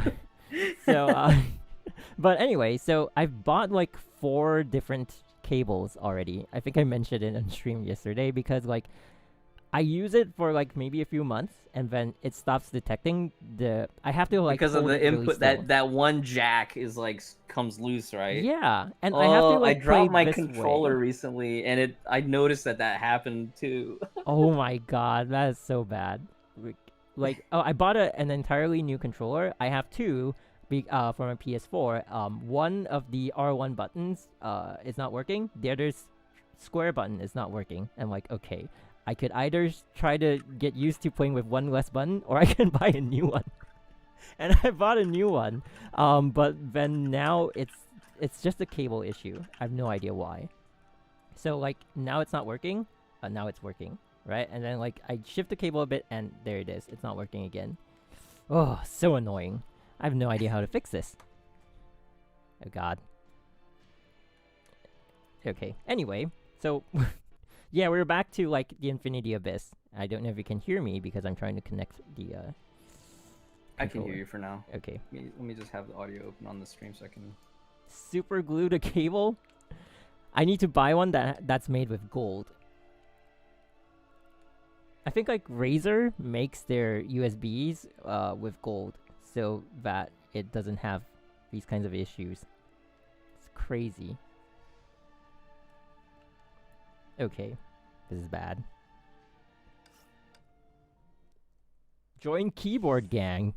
I'll probably not do well with keyboard, honestly. Wait, let me see if like the other bosses I'm still in. Ooh, I'm out on Parvati. 626, not gonna cut it. Okay. Wow. Yeah, probably gonna have to push a little more. Parvati should be okay. I got 733 last week, so was it last week? Ooh. Okay, this one's probably not getting any. It's really scary when you log in and you see like 38k being like the minimum cutoff. Yeah, that is. Yeah. Oh. So I know for one, SCA server has a bigger community, but because it's also had a longer player base. Yeah. That's like a whole. Was it like half year advantage in terms of time since the SCA server launched? Compared to right? global, or like 5 months. I think it's a year. Okay. Wow. Yeah. Oh, you know what? I was telling Zkotla about this when I was on her stream. So global had this like I call it the great catching up. I can't remember what I called it on her stream, but anyway, it's like it's like because we were a year ahead of global, and global is the last server to release. So if I remember correctly, is China, Japan, no, China, Taiwan, Japan, Korea, SEA, and then global. Yeah. So all of them have like time gaps. I think China, the gap between like China to Taiwan and Korea are about half a year. I think so, or like 8 months maybe. And then like JP to SEA also had like about half a year to 8 months, and then SEA to global had like 1 year. So I think a lot of global players were in SEA because it was the first server with English. Yeah, I remember there are quite a few folks in Nubskate who their main account is on SCA. I think because of that reason. Yeah, it was the only server that had like English as like the language option. So then once they released global, they had the bright idea of like, oh, we want all servers to be on the same patch, on the same update. And so that's why for global, they were getting like, you guys were getting battlesuits released like every week or something. It was crazy. Wow. Yeah, it was like we just got Sukuna Rondo because back then we would have like A ranks. Wait, I think it was like they didn't have like the one patch S rank, one patch S A rank kind of thing. So they sometimes would have like one A rank and S rank together. That was how they did it for like Valkyrie Pledge, for Memento. And then later on, they switched to like, oh, sometimes we would have like A ranks, or like S rank kind of thing, right? And then for global, when they did like the catching up thing, we just got Sukuna Rondo, and then like we got like Phoenix before that, I think, something like that. I can't remember the exact order. And then global got Sukuna Rondo and Phoenix together. And then right after that, they got like the next battlesuit that we just got. And we were like, wait, what? Didn't we just get that? Aren't we like 1 year ahead of them? Why are they getting it now? Kind of thing. And like I was so surprised that there were actually global players who were keeping up with it. Like I bet they dropped like 3k in like 1.5 months or something. It was insane. You like global was getting battlesuits like I don't know, man. It was nuts. It was really crazy. Wow. Yeah. So I don't know. Like, I don't think you went through with that, but some of the global players here might actually have gone through it. It was really because like we were expecting that you guys would have the same release schedule, so we were like, oh, I know that the next battlesuit is wait what? It's not Phoenix. It's like Shadow Knight already. It's like how are they like patching everything in the same thing? It's nuts. Wow. But yeah, so that was a cool history lesson for anyone who didn't know that. Okay, I'm still trying to get this to work. Oh no! Did you already try the other controller? Yeah. So the other control. This is the only controller that works with all buttons. Oh. Yeah. So the rest of them have like one button missing. I mean, like one button's not working and stuff like that. So it's the cable. I have like so many different cables. It's nuts. I can't hear you that much with max sound. Oh. Oh, I'm not. Can you hear me now? Yeah, I don't know if they're saying me or you, but you play with controller? Yes, I do. We both do, actually. My god, it's not working. Jesus Christ. I don't dare hit the PS button because like my PS4 might activate. No. It shouldn't if you plugged in on USB though. Okay, let's try it. I don't know. If we see a yellow light, it's good. If we don't, it's not working. Both. Yeah, we both do play on controller. Okay. Oof. Well, wait, are you streaming this or are you not? I forgot to ask. No, I'm not. I started taking Saturdays off from streaming a while back because when I first started streaming Honkai, I was going like 7 days a week because I just didn't have anything else to do at the time, and I kind of took a break from art at that point, and I was just kind of like, well, I'm playing a lot of Honkai. I might as well just stream it. Yeah, and that's how it started. I see. Cool. I remember back then, patch 3.9. I remember watching your VOD pulling triple SBKE. Oh my god. Was it 3.9? Yeah, 3.9, so. Right? Because 3.8 was VG. Yeah. 3.9. Triple SBKE. That was crazy. That was the first time I did it, and like everyone was like so surprised because I would always just pull an S rank at the base S rank, and like the only time I went for a double S was the Herrscher of the Void, and it was like a different. It was like way after she initially released, and I got her pretty easily to double S. I think I only spent like 30k crystals. Which is yeah, it's probably something you would spend for like a single S rank and like getting S, really good.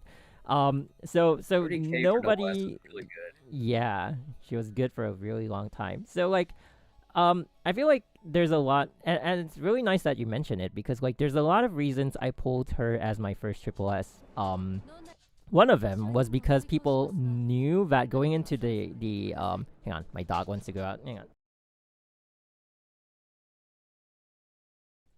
Okay, yeah, so one of it, sorry about that, was that people knew that she wasn't necessarily the best game changer in terms of like the new S rank coming out. So I wanted to make it a point that like I'm not going to be pulling for meta. I just want to pull because I want to pull. So she was like the best example for it.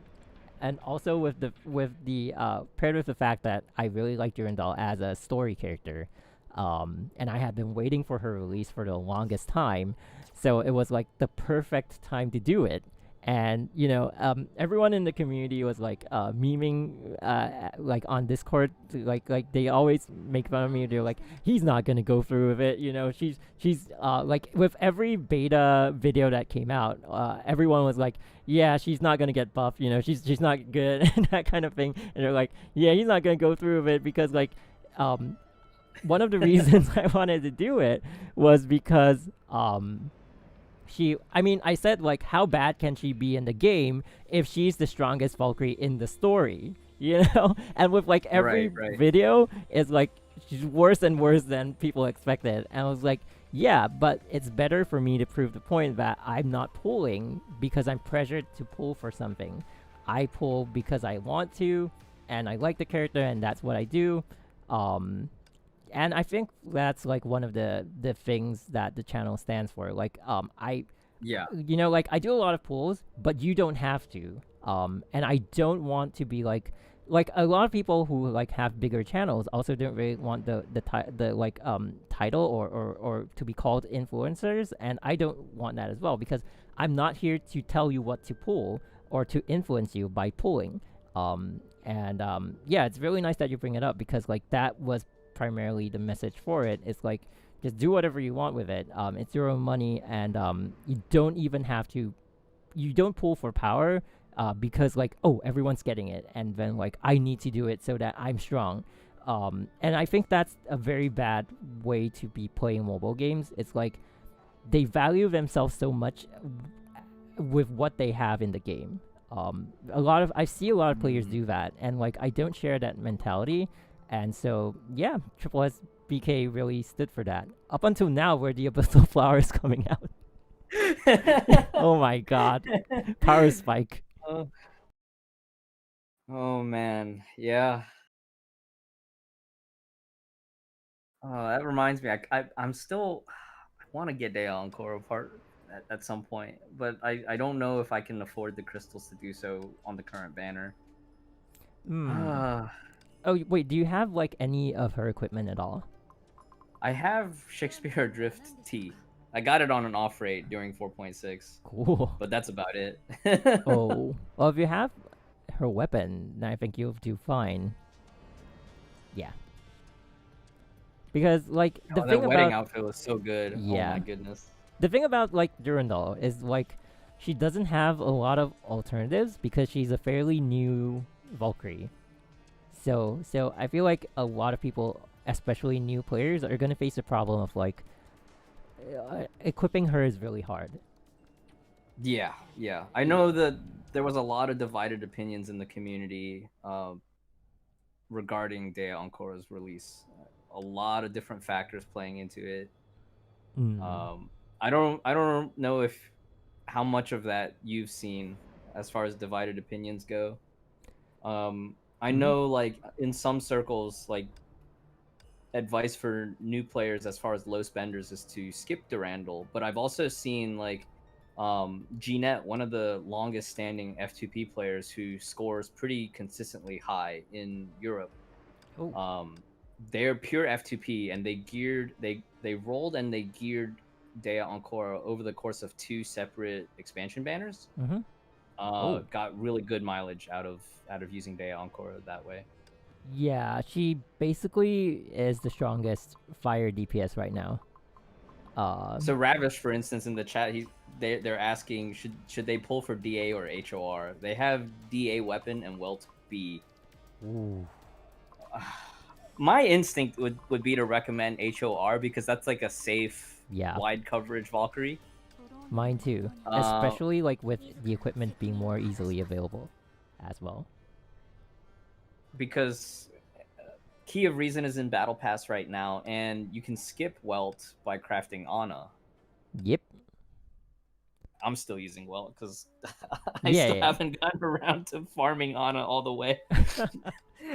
When I got my Welt T finally back in November, I was like, all right, great, I can delay farming Ana. I can craft all these other G2 sticks that like I still need to craft. I think at the time it was like, oh, T-Band is coming. I need to get ready to craft T-Band. Oh, okay. Whoa, oh. Yeah, but I mean, back to the question, like, I feel like even though we're getting like no, not what was that? Starchasm Nyx? We're getting Starchasm Nyx soon. I think the Hash of Reason is still gonna be like the top tier ice DPS in both the arena and the abyss. Although we've seen actual crazy strats with Nyx already, I think like the Hash of Reason is still like one of the safest bets no matter what at the moment. because we also have like Haxor Bunny that's easily accessible. So you have like you have a team, you have good equipment. Even if you're not using the Key of Reason, you still have like a good amount of damage. And I wasn't using the Key of Reason initially in the Chinese server for a while, because I'm F2P there. So did you use Briareus EX as a stat stick on that one? no, Or I guess I fully you didn't break through it, right? I On that fully account? upgraded the key was Star of Eden and used that. Star of Eden. Yeah. I was like, okay, you know, my only option, it's free. Yeah, I used the Star of Eden for a bit, and I think before I could fully upgrade it, I got the Key of Reason. And I was like, yes, no more farming life. Nice. Yeah. But I mean, it's really fun playing on that account because like it really shows me also how much an F2P account can do. Yeah. Because I wanted to do that to stay in touch with like I get like I said, the channel does have a lot of like casual also. So I wanted to stay in touch with like every time someone is saying like, oh, you can get this and I can't, so I can't do this in the game. I feel like having that account really shows that no, you can actually get it too. You know, the only difference is that maybe I have a double S, you don't have it. Like you could also do a lot with just the base Valkyrie. You know, like the base Valkyrie is the most important thing. And then building on it later is like what you have to do. Right. Absolutely. Yep. Yeah, so also there's one thing I wanted to ask. Like, is this the first, like the version 4.7? Was it the first time you were hosting the official stream? Yes, that was the first time. Oh, okay. I think version 4.3 and before on global side, I think they usually would invite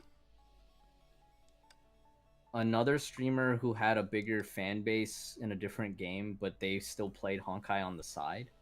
Yeah, they did that with like one of the I don't think it was like for the official stream though. I think it was like a sponsored stream.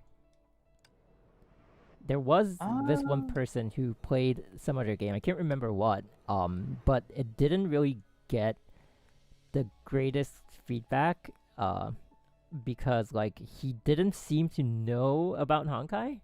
In terms of like he would, I think so, because like it was quite a big deal. I can't remember who it was, unfortunately. Also, fortunately, because I don't want to be naming someone like that. Right, we don't want to. We don't want to. Yeah. But I did catch a bit of the stream, and like I remember it was version. I think the Hasha of Thunder's version. I can't remember what it was. Hasha. Yeah. And he kind of like he brought her into the open world, and then he was like, it was pretty bad. It was like he was attacking like type the type disadvantage to psychic, and then he was like, oh, but she's really strong. She can do this and that. And like it was very obvious they chose him for like a viewer base, but it was in no really. He had like not much of a working knowledge of Honkai. So I think they decided to drop that later on.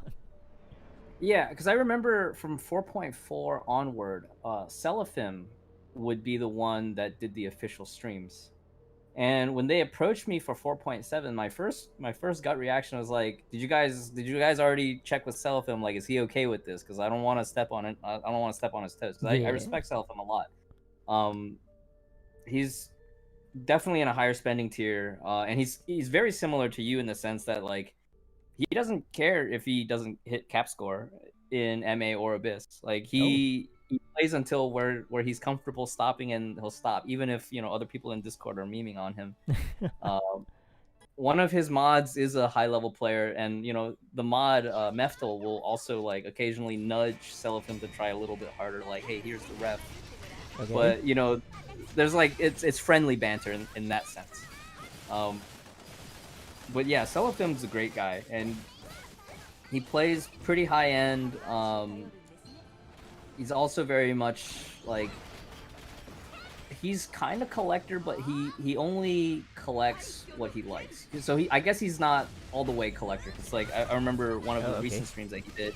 He was going through all the outfits. He's like, I like this outfit. I don't like this outfit. That type of thing. And it was cool just to see like what his preferences were.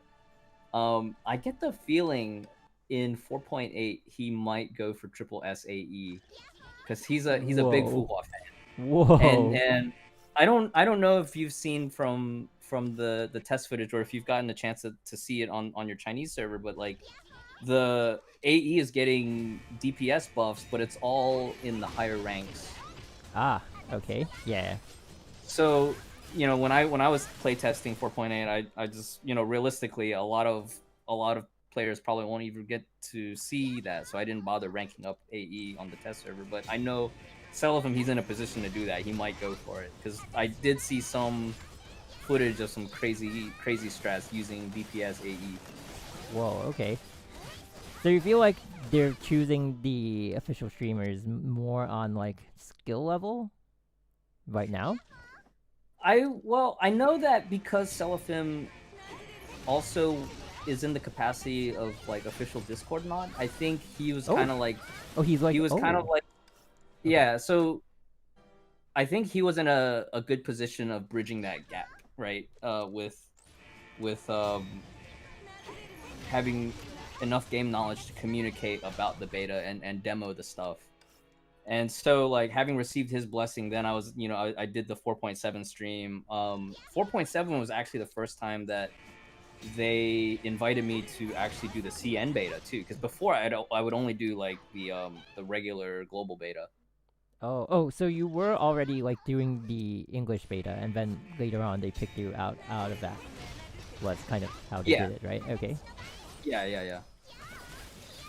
I see. Okay, yeah. So, I mean, back to the point. I just kind of remembered this. And it's also really funny because like now I get to speak to you on like my stream and stuff like that. Initially, I think they were actually. God, I don't know if I can say this. I think it's long enough that I can say this. It's not a very sensitive thing anyway. But initially, like with the first guy that you were saying, like one of them at least. I don't know how many he got, but like one of them where they got him for the viewer base instead of like knowledge on the game. I was actually asked like if I could like appear with him on a stream, and that was something that really surprised me because they wanted to quiz us on stream. And I was like, it's not scripted, right? You know I'm gonna probably destroy this guy because he doesn't play. I was like, you gotta consider, even though I'm not like a top tier player, even a mid-level player would probably crush him in terms of like knowledge of the game. So it was really funny because like, yeah, I just like it suddenly just piqued my interest on like how they are choosing the next streamer. I like, um, I've probably seen you like before you did the official stream, like from like other streamers like mentioning, because like there aren't, unlike Genshin, Honkai doesn't have like a huge pool of like people streaming on Twitch. I think Honkai's scene is a little more on YouTube. Oh yeah, for sure. Yeah. So like most of the people you would hear playing the game like on like a content creation level would be on YouTube. So I did like uh catch your streams a few not really yeah, like kind of catch your streams a few times before you did the official stream. But I was just like kind of interested to I don't know where I'm going with this, but like kind of interested to see like how they're picking like people to do it right now. For me, I don't even remember why they picked me in the first place. Uh, but yeah, it's kind of interesting to like to see how they're like going about doing this. Also on that topic, anyone who wants to do official streams, get into the beta. You'll probably be able to host it next time. Yeah. So right now, Global has two, right? It has one hosted by you and the other which is a French one. Yeah, French stream. The way I understand it, when I heard what I heard from Celefim talking about it was that the French community for Honkai was one of the earlier like established communities when it came to Honkai, which is why Wow.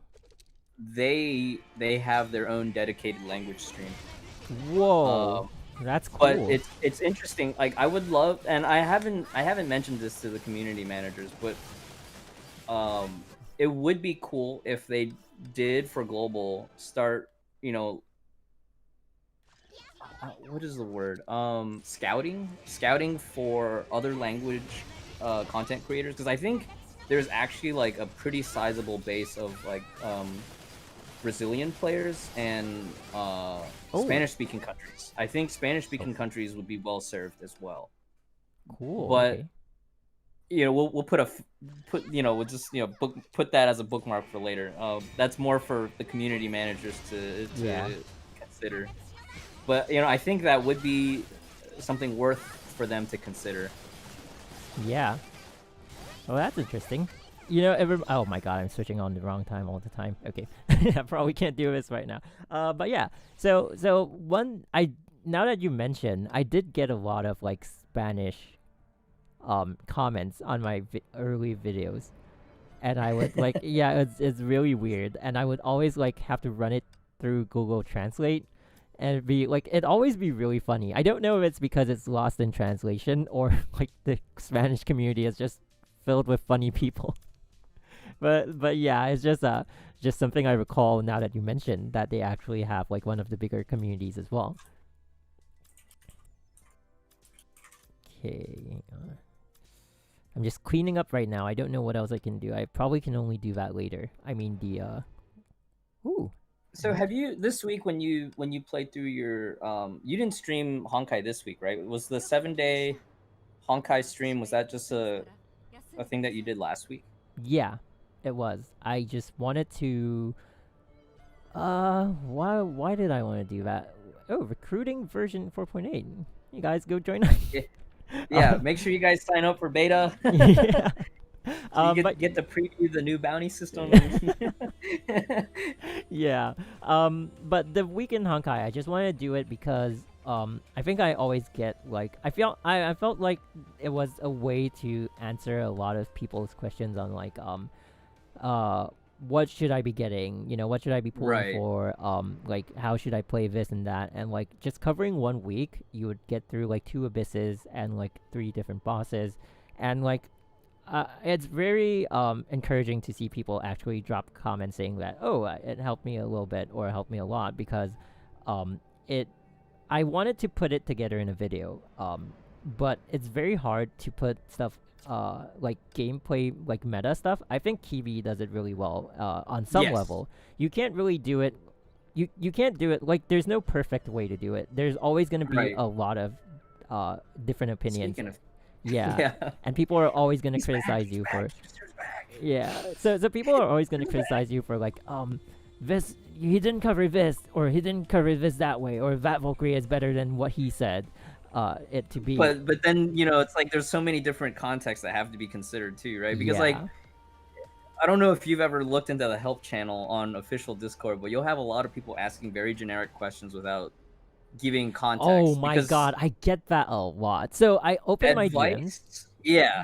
I mean, I'm sure you get it. I closed my DMs for a bit on my own channel because of that, on my own Discord server, because like I guess maybe because like the server was new, people started like flooding the DMs, and then like I get questions that would be, is this better than this, or like I want to get like this piece of equipment, I want to get D-Rack or something like that. Is it useful? And I'm like, I have no idea what you have. I don't know if this is going to be useful for you. Depending on what you have in your account. Yeah, or exactly. what Valkyries you have available to you. Yeah, and I think a lot of people like have difficulty communicating like what they have. Like, should I get the key of reason? And I'm like, well, the first thing you should tell me is, do you have the reason? Like, how would I know if that's gonna be useful to you? And so it's really hard to like answer all of these individual people. And so I felt like that week in Honkai would be like, I can't cover everything, but I can show you my thought process. I'm like, I'm equipping this because this is useful here. Normally you would do this, but like because I have this set of equipment, I'm going in like that. And then like at the same time, you could say like, there's also this other alternative. Like if you don't have, like currently I'm having difficulty with Doom, as I always do. But because Doom, you have to roll for the SP pack drop from the first ghost that you kill. So it's kind of annoying for me. But anyway. So, I don't think we had Doom on that week that I did it, but there were people talking about, like, I was telling people about, like, oh, you can have this alternative for this boss, just like you have Luna Kindred for Doom, and people are like, what? Right. Luna Kindred Luna can deal Kindred. damage, and so stuff like that. Wait, obviously hacking. Whoops! Time to report. Okay, wait, let me do that.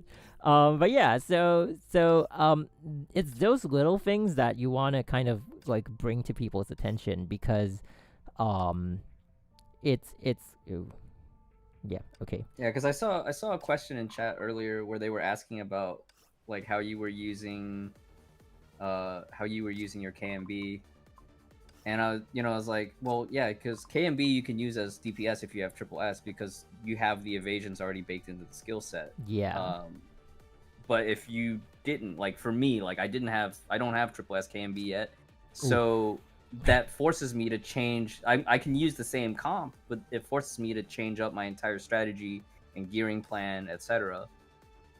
Yeah, it does. So, but oh my god, not having her against Doom is really hard because you like even if you run Luna Kindred, you still need her at triple S. Yeah, So, there's a lot with the evasion to just maintain that time fracture uptime. Yep. So, question for you, Mhm.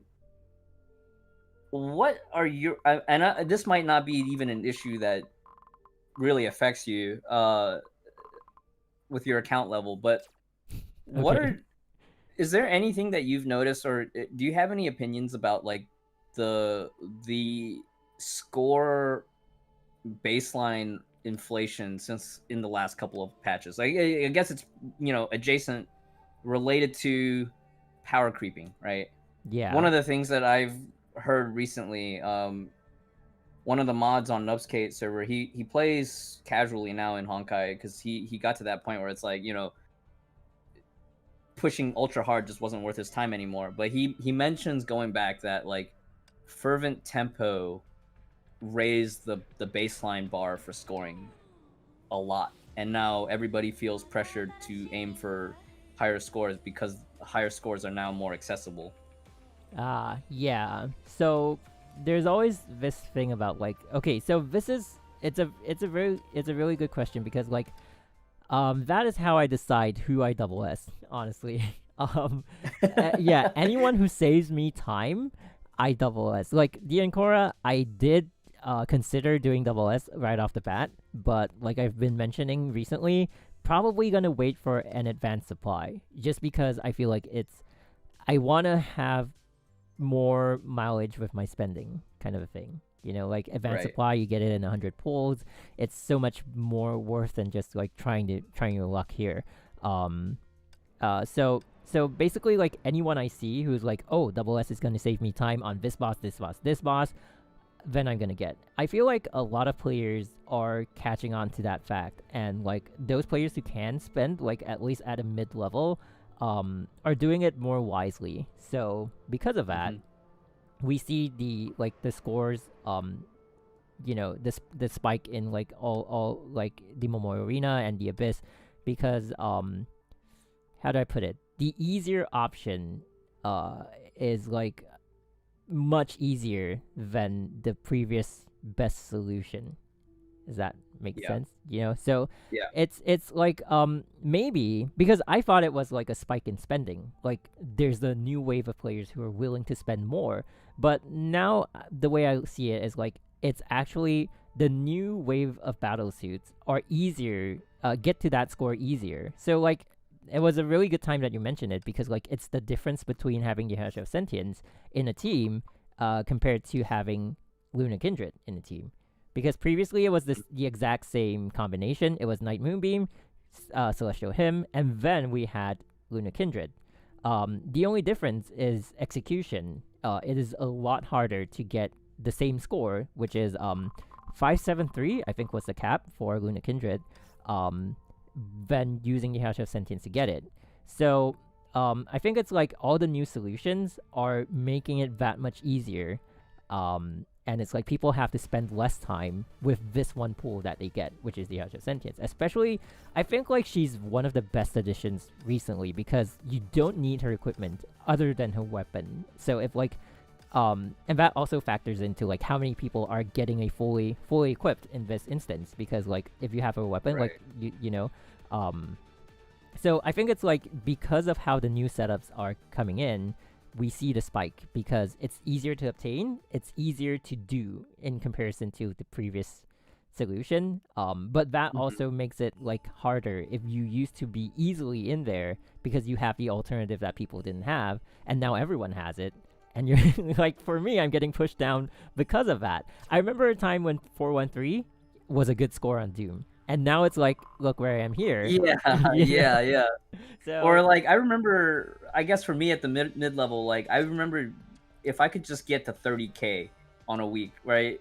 Oh, I'd be yeah, so happy if I could just get yeah, 30K.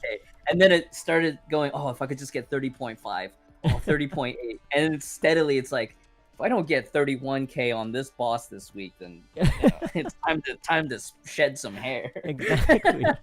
Yeah, that's the way it is now. So like on this, like I did notice it like a few updates ago, that like, oh, we were still doing like 99, 99.7K, and it was still top 100, and like all of a sudden I see like 101K, and you barely are in top 100.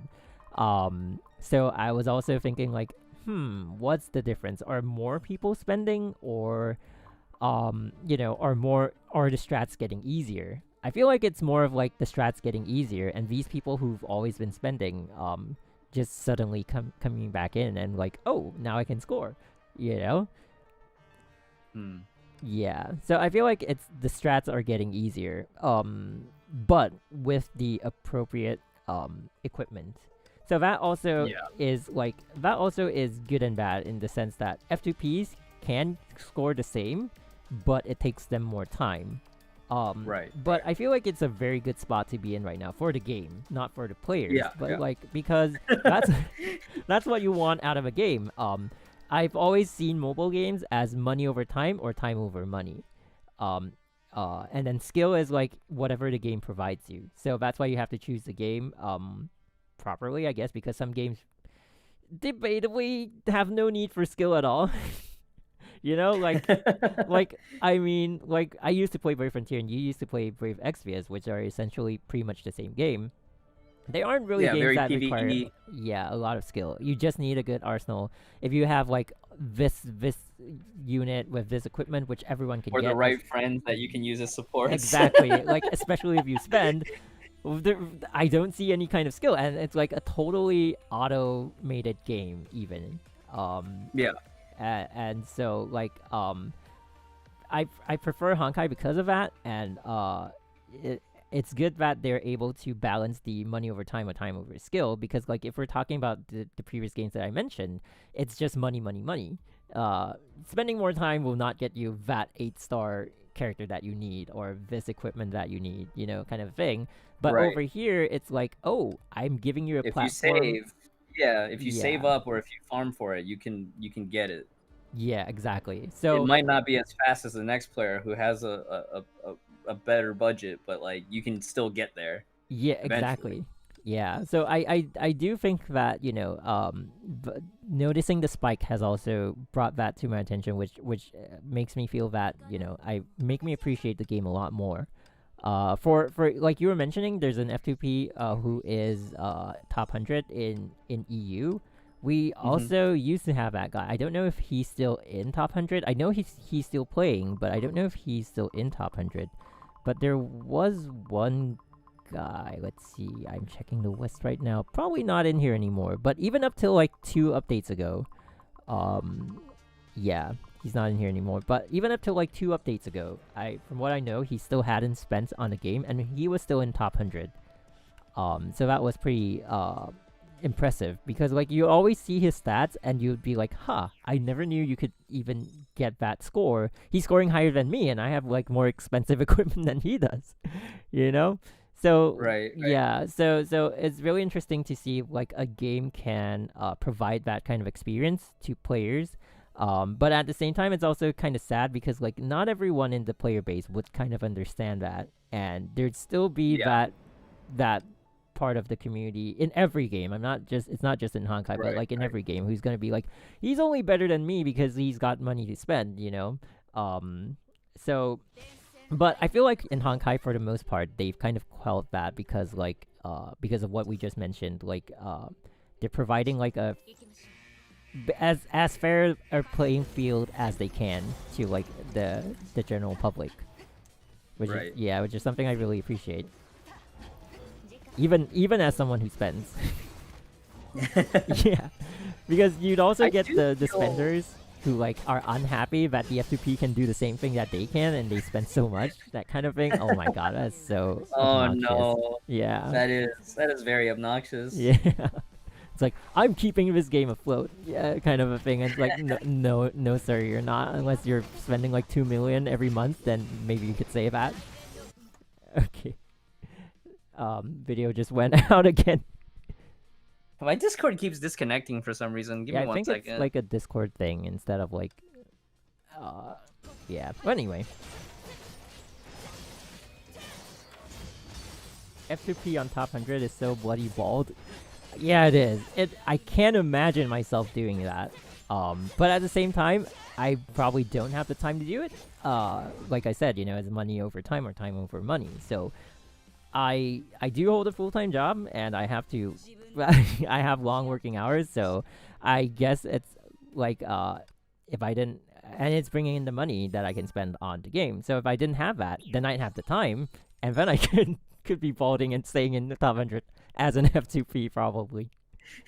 Yeah, so but the fact that it's fair is good, because I personally have felt it. Back when I was playing Brave Frontier, like I didn't spend a lot, but I did spend like oh, this unit is like super meta. Then I'd know, like, okay, I'll probably try to get it, right? And it's a crazy game because like you're pulling from a pool of like 500 heroes, and you're just aiming for that one champion. It's nuts. Thinking back, I was kind of crazy playing that, but so I personally kind of felt it, because I had friends who would like be there. Like, my level of spending is to some people a lot, but if you see mobile games from my perspective, it's very different, because like how do I put this? Among the people I know, I'm probably the least financially capable. They're like, I know people who are like self-made millionaires and stuff like that. So, or people who come from a rich family, and when they spend on games, it's crazy.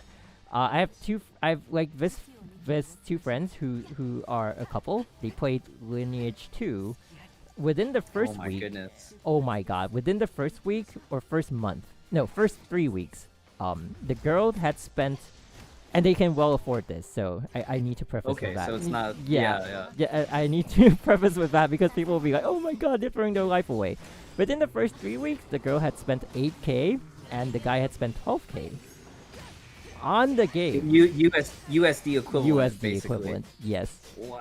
And I was like, what the heck? But, you know, she's like, she inherited her family business, and the guy is also doing quite well for himself. They have their own side businesses, so they're like bosses of like multiple companies. But that's the kind of spending that I'm seeing, and people don't see it from my point of view.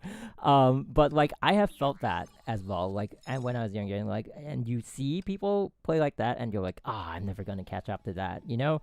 So yeah, I understand that really well, and the fact that Honkai is able to bridge that gap in whatever way possible is really cool. It's a really nice game to be in. Good thing I'm not late. I missed the Spiral Abyss stream. There was a Spiral Abyss stream? What? Was it yesterday's stream? Oh, yeah. You're playing Spiral Abyss. Yeah. Oh, okay. Spiral Abyss, Genshin. Okay. My mind just not working. I will say, though, that among a few of the newer streamers on the Twitch side that are still working through the mid-game of Honkai, I feel like their baseline in terms of game knowledge and skill within that bracket far exceeded what I was capable of like a year ago. Wow. I don't know if you've ever seen some of the other folks that have been streaming lately that are like still in that mid game. They haven't gotten to there. I think one of them is like almost to masters, so they'll get the taste of what the jump from elites to masters is like. But I just remember like one of the other guys, I was watching their stream, and you know, he has his like within his stream chat, he has his like his main coach buddy who's like telling him like, all right, you know, this is how the rotation works, blah blah blah. Oh, cool. Sort of like a limited backseat, but it's like a coach position, right? Yeah. So his friends giving him the coaching setup, and he's just doing sim battles. And I remember, yeah, and you know, like sim battles is not that serious. Yeah. You can make it serious if you want to, because I do know some people who like they love going for the 0-second kills on sim battles. That's crazy. Fine. It's perfectly fine if you're into it, but like I remember at the end of when I, you know, back in 3.6, right, end of 2019, I was still trying to like wrap my head around the whole concept of the rotations and like how certain team comps work together. Oh yeah. I remember spending like, you know, 30 minutes to an hour at a time just trying to copy well, who is it? Him Remix? Him Remix was one of the early reference videos that I used to watch.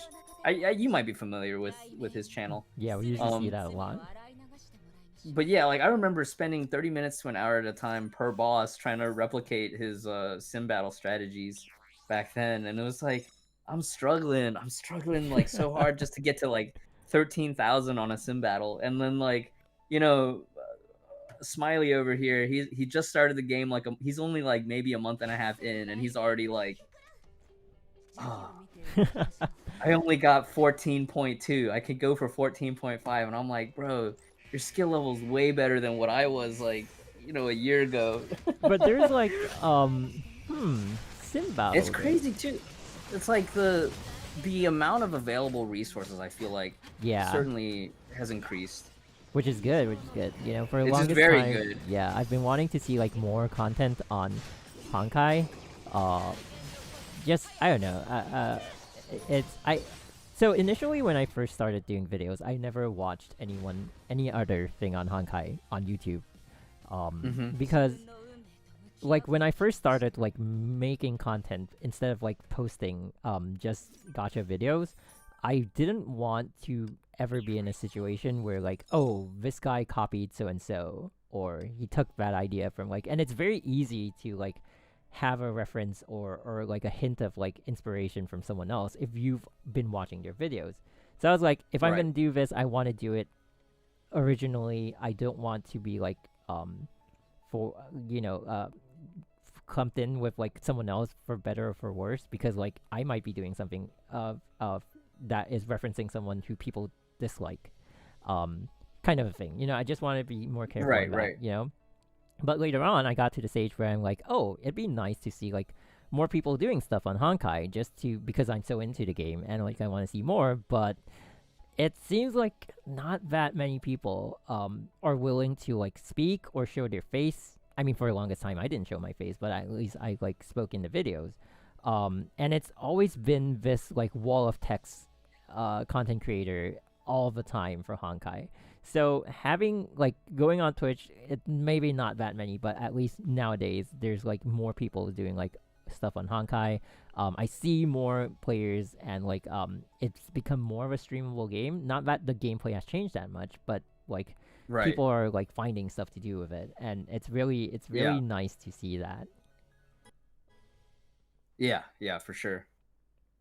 Yeah. So one of the earlier ones that I saw was, I think, Zikadla, because so the person who does like, I don't know what her role is, localization, the person who like I speak to from MiHoYo wanted to have like more, bring the attention of the community to like more or different content creators.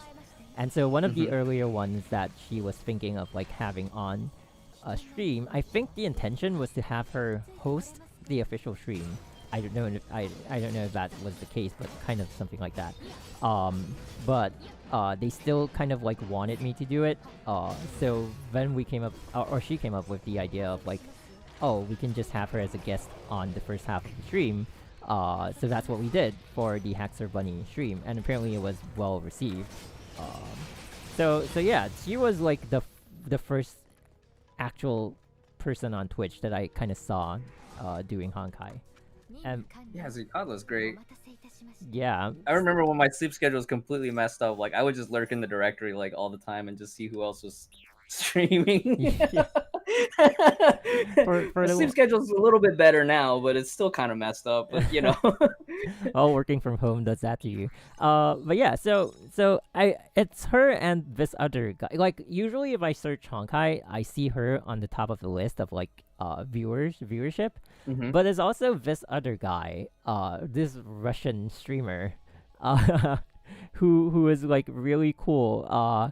I mean, the entire stream is in Russian, and like I like watching streams in languages that I don't understand, just for like the I guess it's how interactive or how entertaining the person can be. Like I used to play this game called Seven Nights, and I would watch the Thai YouTubers all the time, and I don't speak a word of Thai, but they're so entertaining. You know, it's the energy and all that. Yeah, and, yeah, like, yeah. So it's her and this other Russian guy who has a really huge viewer base. Actually, I don't know what his main game is, but when I saw him on two different occasions on Twitch, he had like 1.3k viewers on Honkai, which is like really huge Wow. because like Honkai. That's huge for the directory. Yeah. I think somebody probably mentioned that to me like the day after or the same day later in the day. Who is this Russian guy? I don't know. His name is something Bunny or something like that. I'll do a community post the next time I find him on stream again. The last time I saw him stream, he was doing the Eva event. Okay. Yeah. It was really entertaining because like I currently am not very actively, but like I'm trying to learn German. So Oh, okay. so like German, Russian, kind of like I have a bit of interest in like learning them. And like if I'm learning a new language, I always want to hear how the native speaker is speaking. You know, like Right. a lot of people when the learn, immersion of it. yeah, because it's not only that, it's like it's very different. Like I hear this a lot because growing up I did learn I learned Japanese from like not it's not something I picked up like later on. It's like I started learning it at a younger age. So I'd always hear, because like I had friends in Japan and things like that, so I get to speak to them. But I'd always would be this group of people who would be like, I learned Japanese from anime, and I'm like, it's very awkward when you hear them speak because they have good grammar, they have good vocabulary, but they sound really weird. And it's because like from media, especially like the difference between a native Japanese speaker and anime, it's very, very different. Sometimes they exaggerate some expressions. Sometimes they slow the speed that they speak at a lower speed because like it's easier to understand. So with that in mind, like if I'm picking up a new language, I always try to look for native speaker at the most like natural way the language is spoken, because there's only that much you can get out of like lessons or books, or like Google Translate reading out to you the sentence. Right. So like I have a lot of interest in like watching streamers who stream in other languages just for the sake of like it's so fun, you know. And like some of them are very, very interesting despite not understanding any of it, and I think like Thai is one of them that is very interesting to me. So because of that, like I stuck with like the Russian stream for quite a bit actually. Like I had it in the background and then I was like, this is really cool. Yeah. Yeah, but so back to the topic of like, yeah, it's really nice, like yourself as well, like also being one of the players who like are actively streaming like Honkai, which also brings me back to like something I said before. Like I had been doing this channel for the longest time and it had only been videos, And then there's this person who streamed. Okay, so I was in this kind of like top or like top 3 armadas in SEA, which used to be known as Code, and now they merged with Repulsion, which is the current armada that I'm in. Yeah. So there was Propulsion, very high reputation. yeah. I- So yeah, Very Akiyuki is familiar. like the current leader. So yeah, but like they they had like people playing all sorts of other games, and there's this guy who streamed League of Legends, and Mhm. I kind of like briefly spoke to him, and I was like, I feel like that was back before I've ever done anything live. And I was like, I Mhm. feel like people who stream are very courageous because I don't know what I would think to myself if I'd be like in a stream and with 0 viewers for the past 2 hours. Like, how would it be awkward if I kept talking? Because like essentially I know that no one's watching me. You know, this is kind of like uh, a Yeah. side rabbit trail, but like going back to StarCraft 2, I remember. I don't know how much you remember of the StarCraft 2 scene because I remember you said that you didn't look up a lot of the videos back Yeah. then. Yeah. But StarCraft 2 at the time with Wings of Liberty kicked off a huge boom in not just esports but like streaming in general. So I remember there were a lot of people around that time period who like because StarCraft 2 pretty much forced Justin TV to open Twitch because of the demand for streaming Okay. at the time. And so there were a lot of players just like trying out streaming for the first time back then, like 2012, 2013 time period.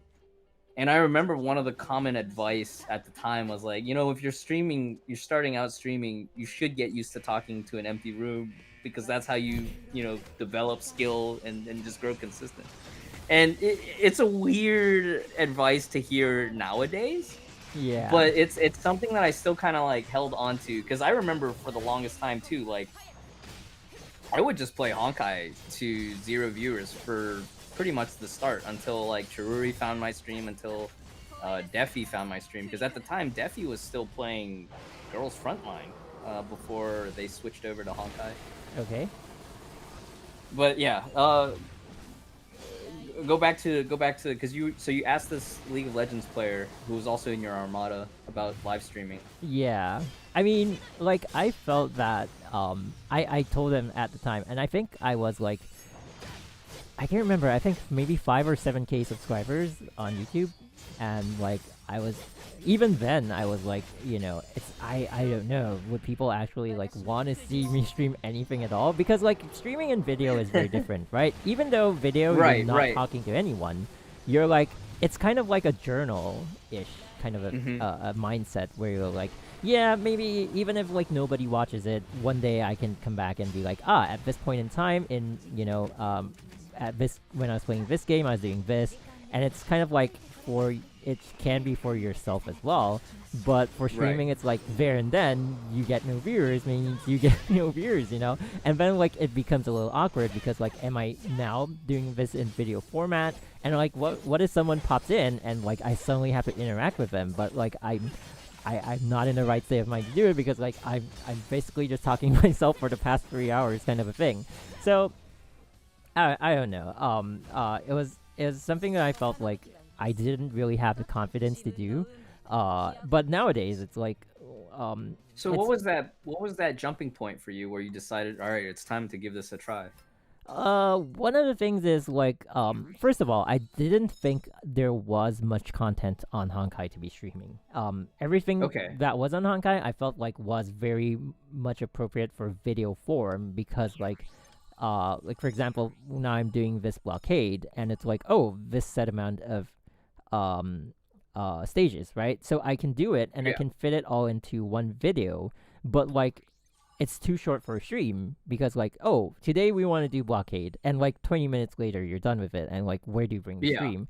And I didn't really have like a good understanding of like what people do on stream. Nowadays I see more streamers and I understand that like your audience would probably be just there to hang out, and like even if you stop doing this, you do something else, they'll still be there. because it's like it's not only for the content, but it's also like for hanging out and like what we're having now. We're just talking about like the interaction. We didn't put like any of this conversation, details of this conversation on the description or anything. We're just here to like talk about the game and like stuff like that. So, at the point, I still saw streams as like videos. You gotta. The video says this in the thumbnail and in the in the description. That's what it better be about. That kind of thing. So with that kind of viewpoint, and like not knowing how to do like what streams are about or how to do it or what to do with it, I felt like wow, streaming is such a daunting also task. Just because of the content creation culture with YouTube being more about like produced videos, right?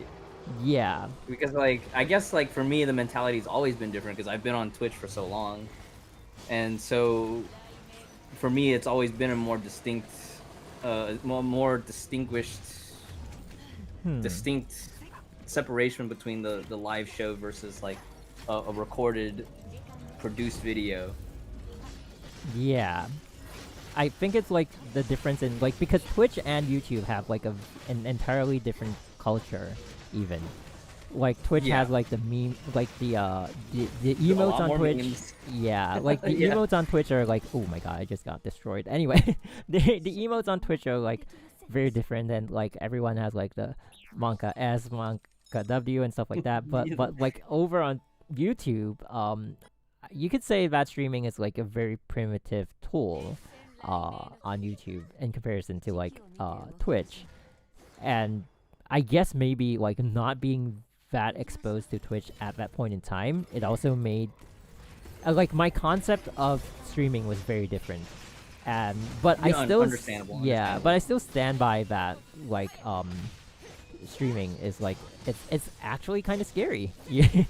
And because like also going back to that, because like if you screw up in video, all you have to do is like edit that out or like not even include that footage. But like anything you do on stream, and I might be a little bit of a paranoid person in that sense, but like anything you do on stream, if you like say something wrong, or not that I would, but like if you say something wrong or like you screw up in a certain way, like time to delete the VOD. Yeah, time to delete the VOD. Right. But like even if you delete the VOD, like people have somebody seen it. might have already. Yeah, exactly. So it's like such a dilemma because like on one end I'm like thinking, what do I do if I have 0 viewers? On the other end, I'm like, what do I do if people saw that? And it's like so contradictory, but like, yeah, like I mean, in all aspects, that's how I see like streaming as like something that is for people who are brave enough to do it.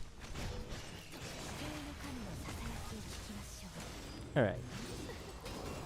Are you looking forward to this boss coming into Abyss? this current blockade version? Not. Okay, what do we have to do here? If this guy ever comes into the Abyss, though, oh my god. It'll be both good and bad, I guess. Like, while people are getting used to the new strat, I guess I'll be okay. Oh, I forgot that FR actually has a lot of fast attacks, too. Because when did you get a chance to so you get CN betas, too. Did you get the chance to actually try this fight on the CN beta? No. So one of the things I do for CN beta is usually I touch the version 1 because like that's when everyone is like, oh, there's something new, I want to see it. And since I do get access, like I do remember watching your version 1 video for 4.8. Yeah, because I kept referencing back to the fact that because like initially when you were testing Starchasm Nyx, it was like you used Ana set with the signature weapon just to test her like how well she downscales, right? And I kept referencing that point afterwards. Okay. It's probably one of my most memorable parts of that video. It was so scuffed though because like I figured out later why I didn't have sound. Because I saw Akayuki talking about like, oh, we're doing this and that. I was like, wait, you have sound? And then I remembered because like when you click the attack and then you go in and they ask you to download that, I was like, nah, we probably don't have time to do that. I was like, damn. Yeah. That was what. Yeah, that was what it was. So So because of that, we didn't have a lot of sound, but it was interesting in its own way. So yeah, what I usually do with like the CN betas are just version 1 and sometimes version 3. So the reason I try to stay away from version 3 is because we will eventually do the official stream, and like if it happens to be like, because it's not every time they're always looking for new people to do it. So there might be a version where eventually I don't do it and stuff like that. So but in the event where I do, it'd be like, oh, we already did this, and you're coming back for the same thing, but we kind of are doing this other you don't version. want to spoil. You don't want to spoil yourself in a way, right? It's not really spoiling it. It's like I have this thing about not reposting on the same. It's just a personal thing I have for myself. I get it. I get what you mean. Yeah. I don't like to do things just for views. Like if I do this video, sometimes I get DMs and like, hey, can you like, I like to see this and that, and I don't get pressure to do anything. Also, it's like if it happens to be something that I thought I'd do, and someone happens to suggest it, then we do it. Probably have a video on it. But I'm not the kind who's like, oh, there's controversy here, let's farm views, that kind of a thing. Right. So the same goes for like new content where like, oh, there's hype here, so we go here, and then what happens next? We have like 10 videos on Sarcasm Nix that basically say the same thing, are 90% the same, but like there's that 10% difference, and everyone's coming back for that. So it's just a personal it's not really a rule. It's just like something I try not to do, because like I feel like if you have that mindset of like farming for views, eventually the channel is gonna get stale, and people are not gonna your perception of like what you do changes, But if you're like, yeah, I could probably be getting views if I did this and that, but like I just want to do this one thing, and that's all I want to talk about until we get that. So for me, it's like that's the reason I don't cover too much on the CN beta. It's basically, oh, here's a new character, let's have a look at it.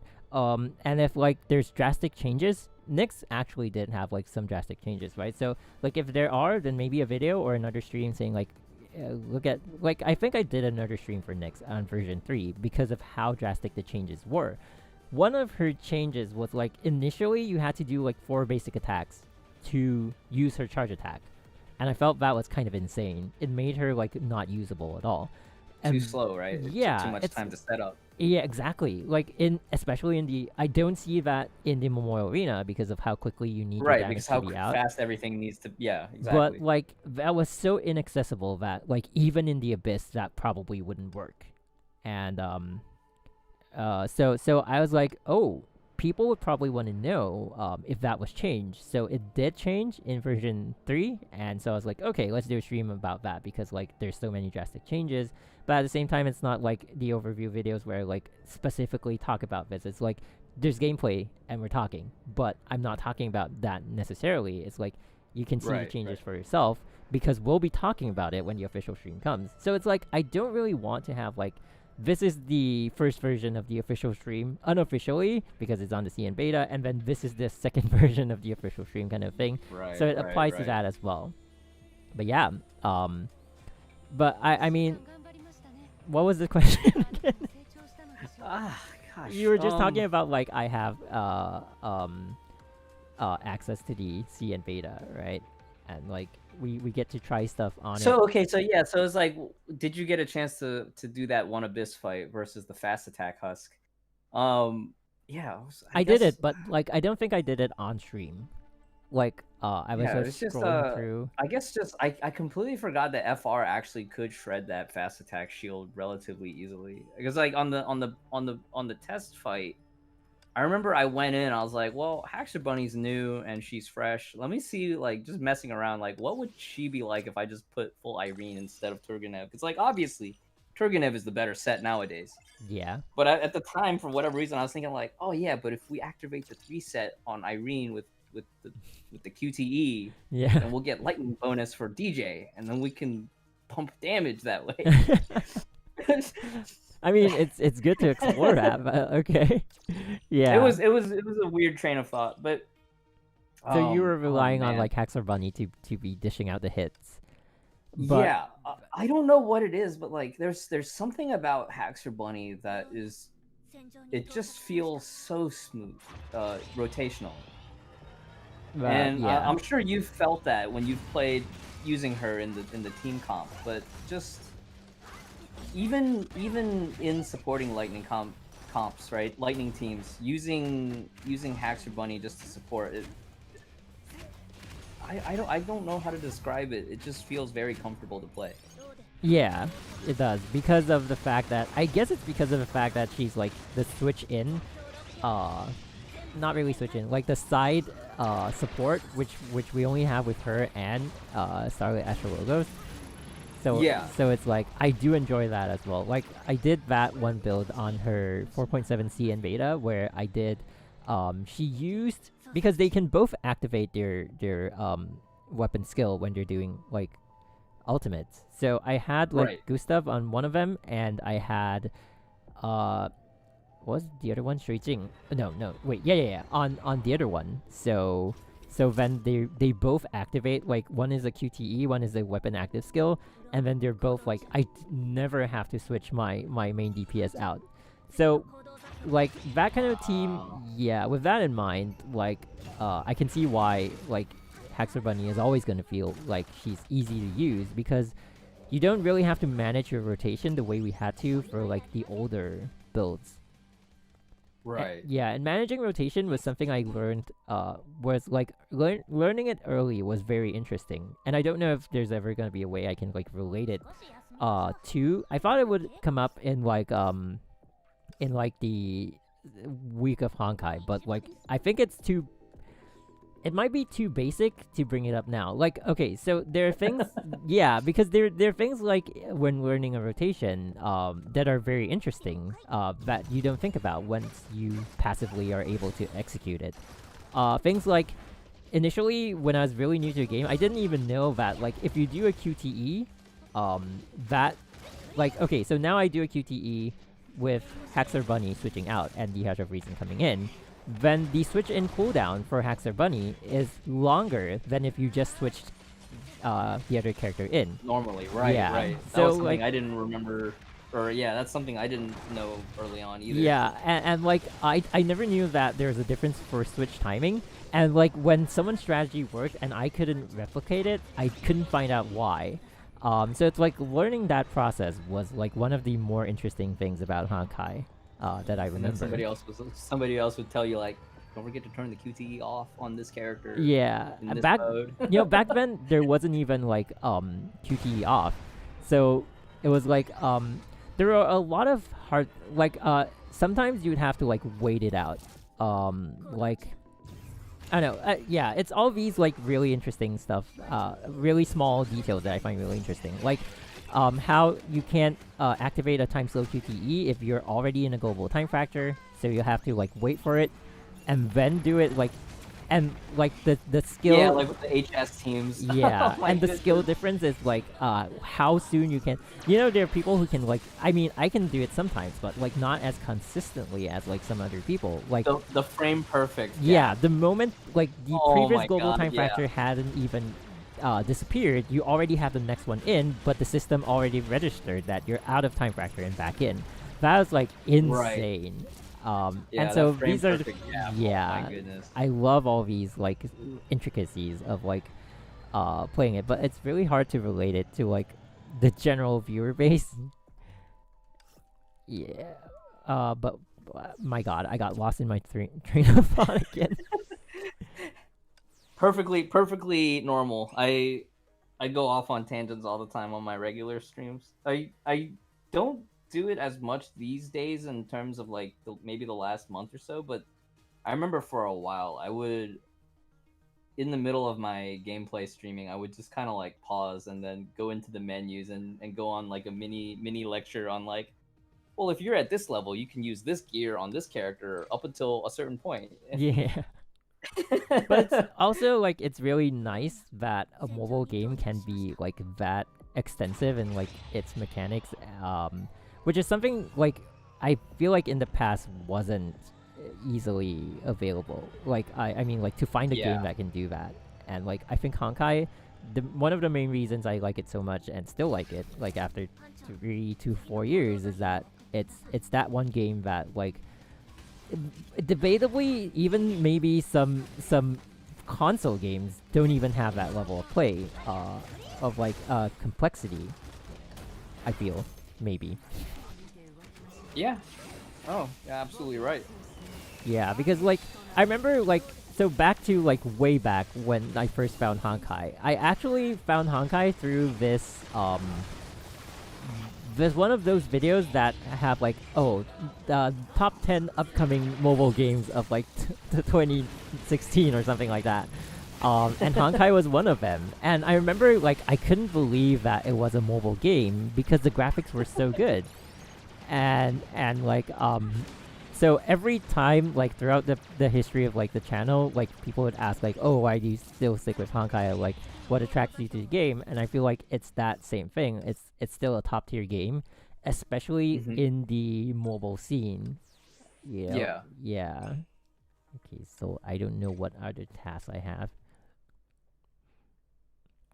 Yeah, but anyway, so for but yeah, I mean I also wanted to go back on the point which probably brought the conversation here on like it's really interesting to see like how they're selecting or sourcing out for like new streamers or content creators to do the official streams. It's I think some of the SEA ones have changed before. Oh my god.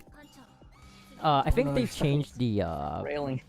the Vietnamese streamer before, for some reason. Maybe like the previous one is not available, for that stream or something like that.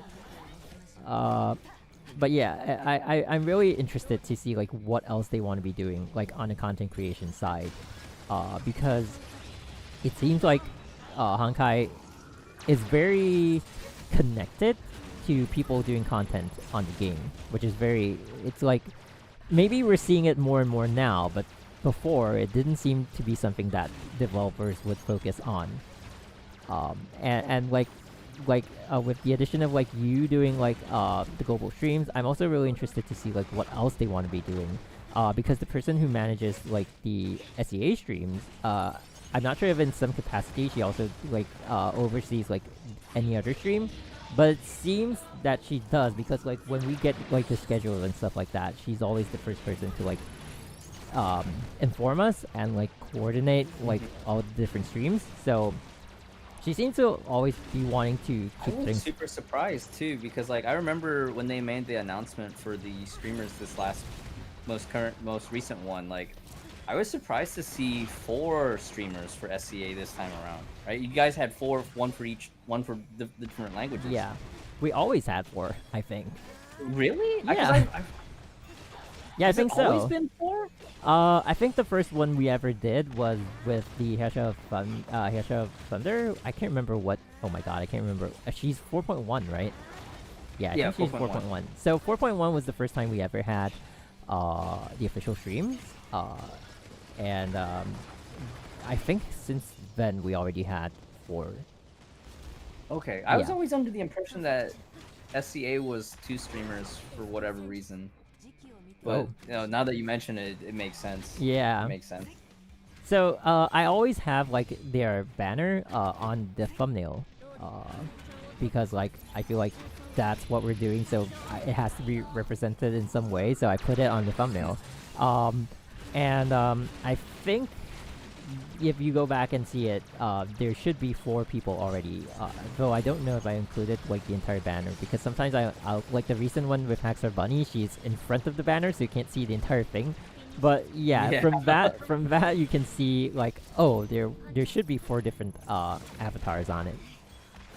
But it's really interesting. You know, one of the things that I find like, I don't know if it's like if people would necessarily feel that it's amazing, but the Indonesian streamer, at least for maybe 1 or 2 official streams, he did it on his phone.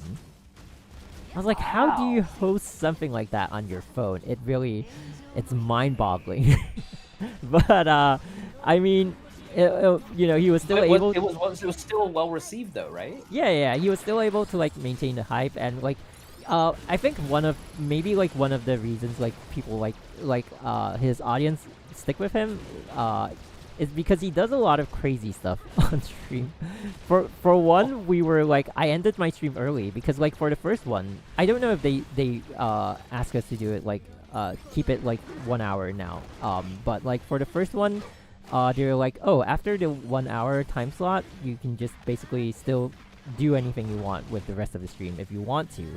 And I ended my stream and I was like, oh, this is the first time we're doing this, so like how are the others doing? I look on his stream and initially he was like in front of the camera, but now he's in front of the camera with a motorcycle helmet on him.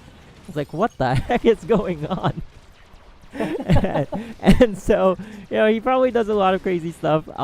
And even though he's like on the phone for some reason, like he's still able to keep the audience entertained, I guess. Pretty interesting. Cool. Yeah. It's really nice to see, like, because I was under the impression that we would also like standardize the format in which we did things. And it's also really interesting to be like to know that, you know, just basically follow these guidelines and you can do whatever it is you want, and I'm like, cool, okay.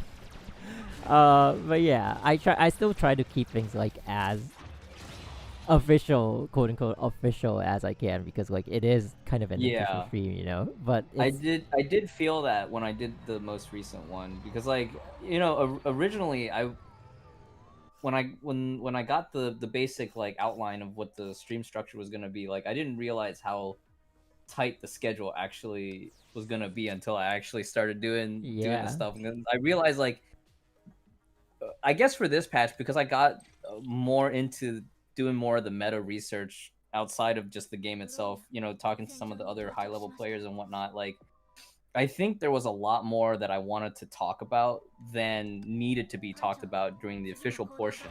Yeah. If that makes sense. And I was like, you know, that was actually one of the feedbacks I got during rehearsal. So I'm like, all right, let me see how I can scale that back. And then like once the official stream was happening, it was just kind of like one thing after another. It was like, all right, we gotta go do this, we gotta go do that. And next thing I know, like, oh, the whole hour is over. It's like, oh, well, here's the second code. I guess you're all free now. I released you from whatever it is that's compelling you to stay. Yeah. It is. Initially, I felt that as well, and then like there was one version. I don't think it showed on stream, but I scaled it down so much that I didn't have anything left to talk about. I was like, I'm gonna compress this bit of information into like this few minutes, and it was like the one stream that I had everything planned out. Like I had, and nowadays I do. I still have like one notepad, and it basically just has like a certain topic on it, a list of topics on it. There's no timestamp or anything to like make sure that I keep certain things in a certain time frame. But at least I know like, oh, once we're done here, I won't be stuck. I'll know like, oh, next thing is weapon.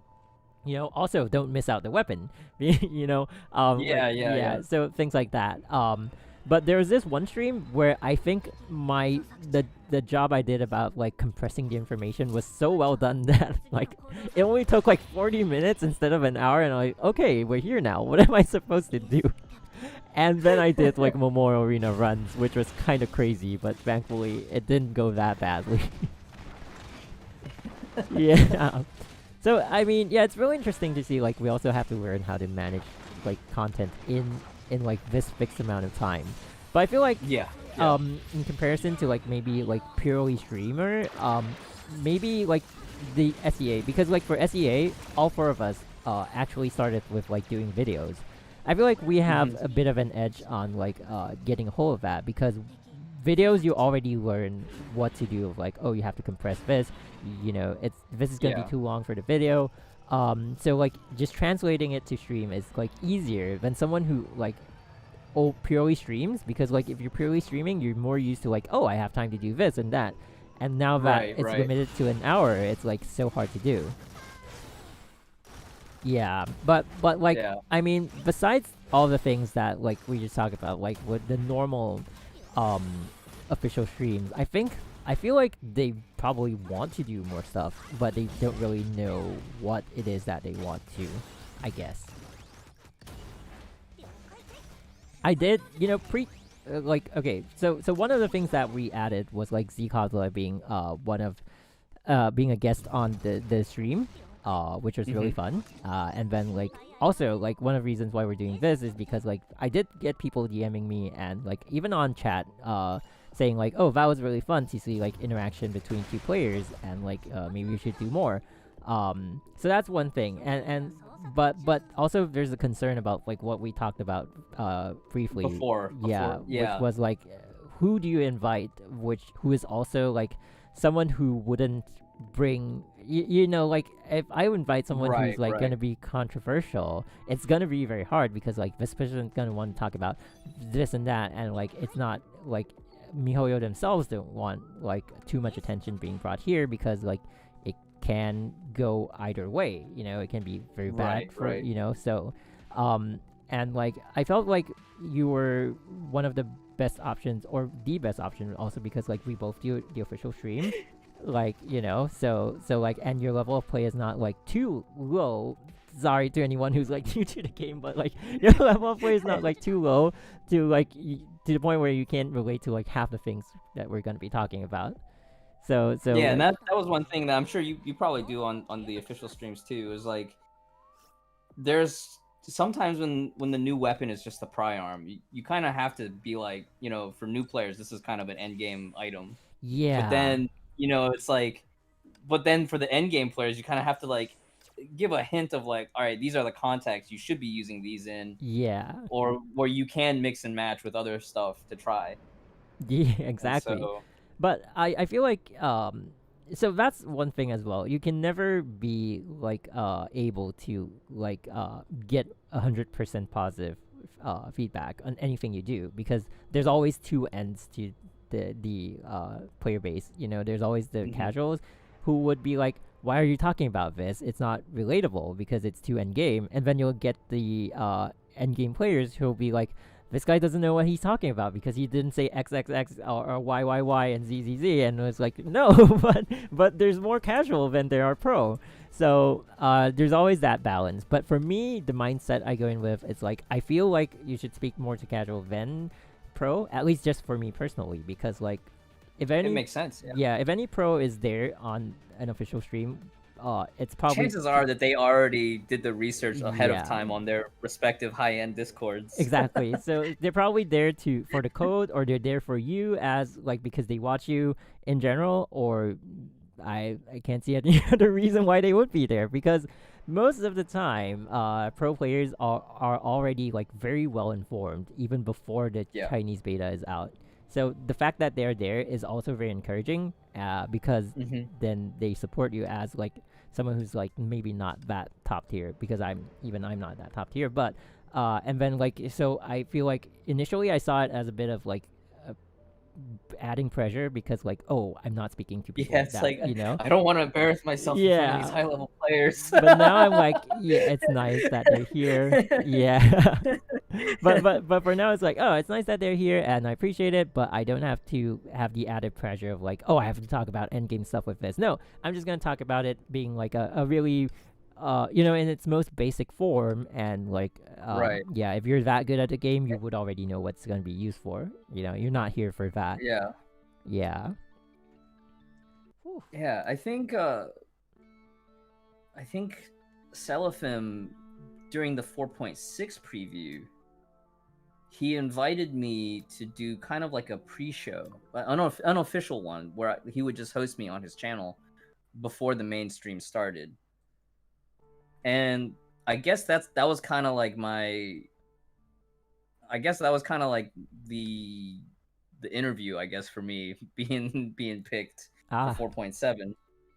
And so like of course I tried to pass it forward. I guess Sakurama could be considered kind of controversial because he does a lot of like really meme videos. But when I picked him, I asked him to do the pre-show for my stream on the 4.7 official, and he definitely put on an entertaining show with like flashy music and meme runs and all that. Oh, you guys had it as well. I thought it was only like I thought we were the experiment, like SEAEN. Well, it wasn't. I didn't do it like co-streaming where we were on the same stream. So I guess that would be the difference. Yeah. But just following the template that Seraphim had basically set for me was like I would just I would reach out to a couple of the people that stream on Twitch regularly, and I would just have them as the hosted channel leading up to the mainstream. Oh, it looks like your cam went down. Whoop. Yeah. I think it's out of. It doesn't have any power. Hang on. Let me get a new one. I'm using. If you're like confused as to why that's showing, I don't think you would be, but like for anyone who is, I'm using an app where I'm using my mobile phone as my cam. So that's why. It's like that's the app. Okay, maybe it's out of power. I don't know. Cuz I didn't plug in the charger. Wait, you guys can hear me, right? Yeah, we can still hear you. Okay. I can still hear you. Oh, I think streams can too. Yeah, everyone can too. Okay. Let me plug in another phone. Okay, let's see.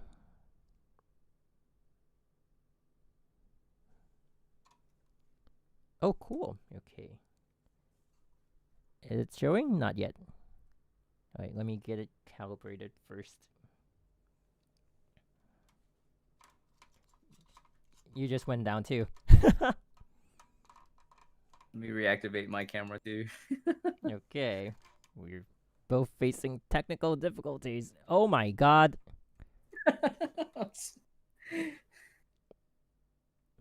Wow, wait a minute. This one is like, okay, maybe I need to reboot the whole thing. Jeez. I guess this would be a good time to take a break. Yeah. We've been talking for quite a bit. Yeah, I think we're just about at the point where we can probably end stream soon. Okay. Yeah, but it's been really nice. I'm thinking if there's anything else I want to cover before, like we can complete the conversation that we were having before all the technical difficulties came in. Jesus Christ! Other games. We were touching on the subject of other games that we play. So, are there any other games that you're still actively playing? Oh, actually, in addition to yeah. Honkai right now? Actually, yeah. Okay, besides Genshin, right? Because like everyone. Besides Genshin, because we're obviously all... everyone who plays Honkai plays Genshin almost. Did you sign up for the Tears of Themis beta? No. No, me neither. But one of my friends did. And she's actually really excited to try it out. She said that she already stayed up really late playing the beta for it. Which game is that? Oh, the one that it's people the are saying new one. Seems to look like PGR. No.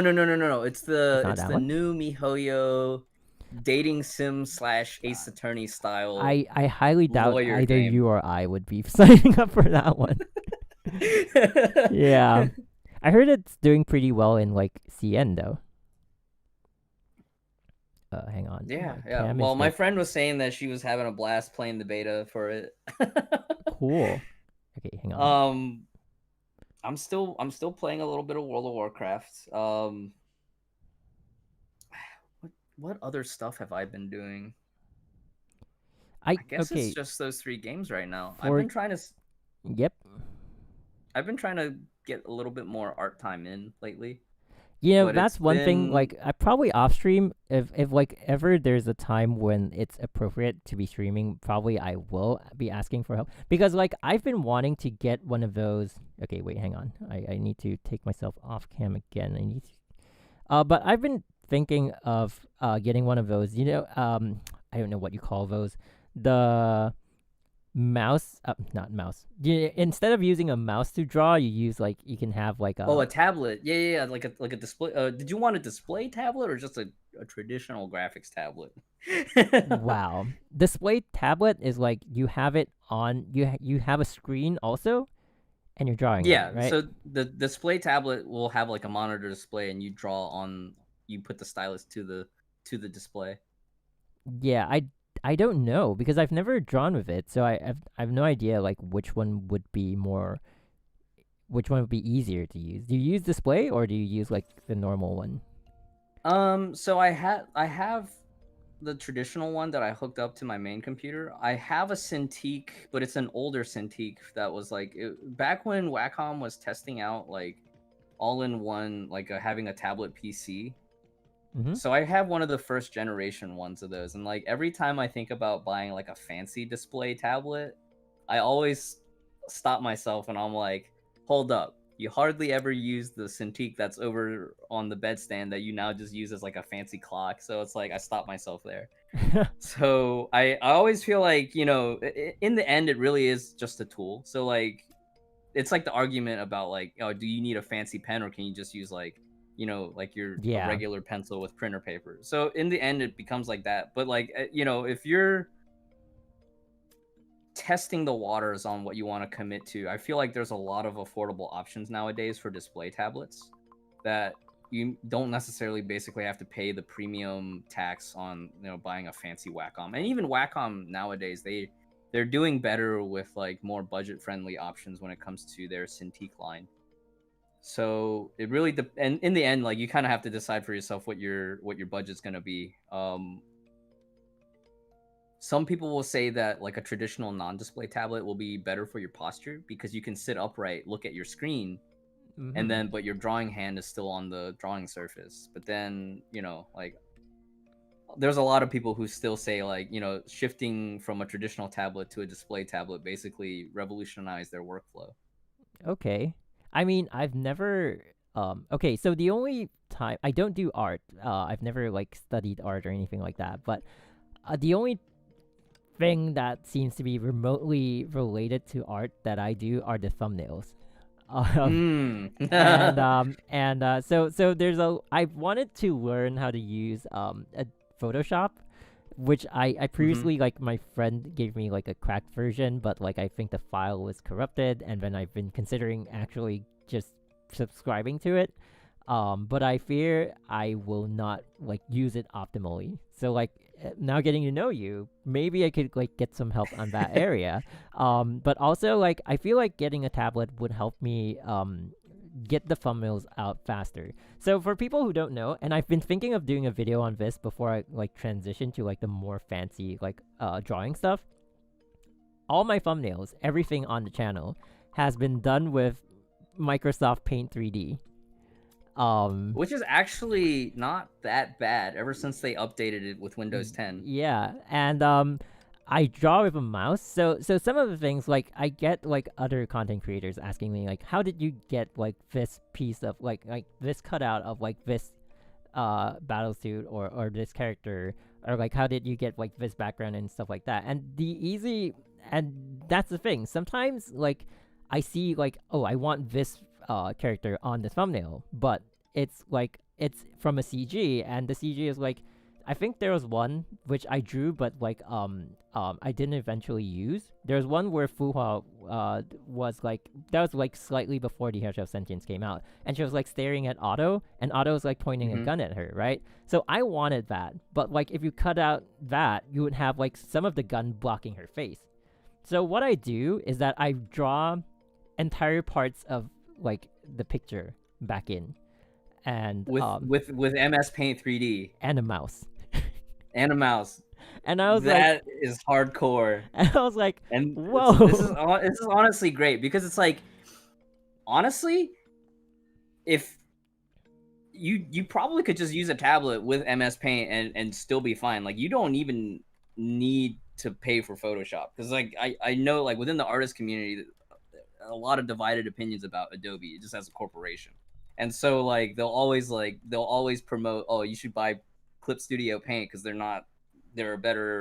a better program for drawing or whatever, or use like an open source program like Krita. But like honestly, if you can get that result without spending money, my perspective is you don't spend money on Adobe if you can avoid it.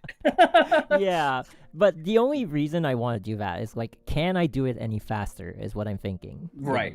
Yeah, because speed is important. Yeah, or, I don't even especially when it comes to the output of this kind of stuff. Yeah, it makes because sense. Yeah, there are times when I spent like 2 hours unknowingly on like a thumbnail. Because like, oh, I did this with this background, didn't seem to work, I'm pasting this here. Oh, I edited this piece for this background, but now because like the background contrast with this is like, you know, it's a darker background than before, and then I need to like adjust the lighting. And then like doing that with Paint 3D, which is like the most basic. It's like F2P, right? It's like Right, the right, most right, basic right. of basics. It's Yeah, like it's yeah. time consuming. So like I enjoy doing it, and probably is the reason why I still do it. But sometimes like I want certain results out of it, and I don't really have the time to do it. So then that's where I'm looking to like get tablets and stuff like that. And I Right. don't even have like a good gamer mouse. I have this Logitech wireless mouse, and I got it because I used to play way too much League of Legends, and with League of Legends and StarCraft and stuff, you're clicking all the time, and Yeah, my so you go through the mouse clicks, it wears out, and yeah, and no, it's like the clicking sounds, and like one of my dogs sleeps in my room, and like like in the oh, middle of the night, I'll be like, quick, quick, quick, quick. I'll be like, I he'll don't wake know up. if he's getting affected by that. So I was like, I asked my friends Oh like, do you know about no. any mouse that like don't have like the clicking sound? And my friend recommended this Logitech thing, and I was like, okay. So it's not even like the best mouse for drawing or for anything at all. and and so I just was thinking, either I get a good mouse, or I get like a tablet, which would be fun for me as well, because like, who knows, Right. maybe I can actually draw, and like I've never had the tools to do it, so I want to try it out as well. Yeah. Yeah, I mean, I'm really interested to like learn how to do it. Like even with a tablet, I think I'd still do Paint 3D. But like I feel like the tablet is really what's gonna start me off, like uh on like drawing, if I ever have the ability to do that. Oh yeah, for sure you have the ability to. I think, and this will be for anybody in the chat too that thinking about getting into art. Like art is a practice skill. So if you can, for MG being able to score as high as he can in MA and play at that high level, like art as a practice skill, it the more you do it, the better you get. So like obviously at the start you might have some rough patches as you're getting a grasp on fundamentals, and then also like building the muscle memory and the dexterity. But like the more that you do it, the better that you will get. That's interesting, because like for me, like I've always thought of art as like singing, or like I feel like you have to be born with it, and like you have to be born with at least a certain level of it, and if you don't, if you're not like, because like art is very it's, how do I put it, like every artist, even though they might be debatably at the same level of like being able to draw, or like or being at the same level of artistic, um they every artist will have their own style and like interpretation of like how the end product will look, right? So I feel like Hmm. you have to be born with it, to me at least, like from coming from someone who's like never been in like studied art or anything. Like I always thought you have to be at least born with like a certain foundation, if you will, and then just build from there, instead of like being something that you can eventually learn. Does that make sense? You can start from zero if you like, because that's a topic that gets thrown around a lot in art circles. Is it talent or is it like skill, like Yeah. developed skill? And I would say that people might start with different baselines, but it's almost like to compare it in Honkai terms, right? It's like, did you pull CH on your first two guaranteed dorm pulls? Yes or no? Okay. But it's like, it's not like, if you don't get CH, but you still got something else, like you don't necessarily re-roll, right? You can still keep playing, and eventually you'll get CH targeted either from an expansion banner, or like nowadays CH is farmable. Ah. But you can Okay. eventually get to that level. And I feel like with art, your baseline can help a little bit at the start, but your Yep. baseline doesn't necessarily determine whether or not you can execute once you get good, because there's other things that you'll pick up along the way that the more that you practice, etc. Because I remember back in art school, I've had friends that they got to where they were out of pure time investment in honing their craft and whatnot. Because like there were others that, you know, they might have had more raw talent going in, but because either that talent caused them to get cocky or lazy, you know, they kind of fell off. That's interesting. Yeah. Wow, okay. I've never imagined like Because that kind of happened to me where, like, you know, I was playing too much video games in art school, and I was, you know, I was a little bit cocky in terms of where my art skill level was. Oh. And so I didn't work as hard as I should have. But, you know, like,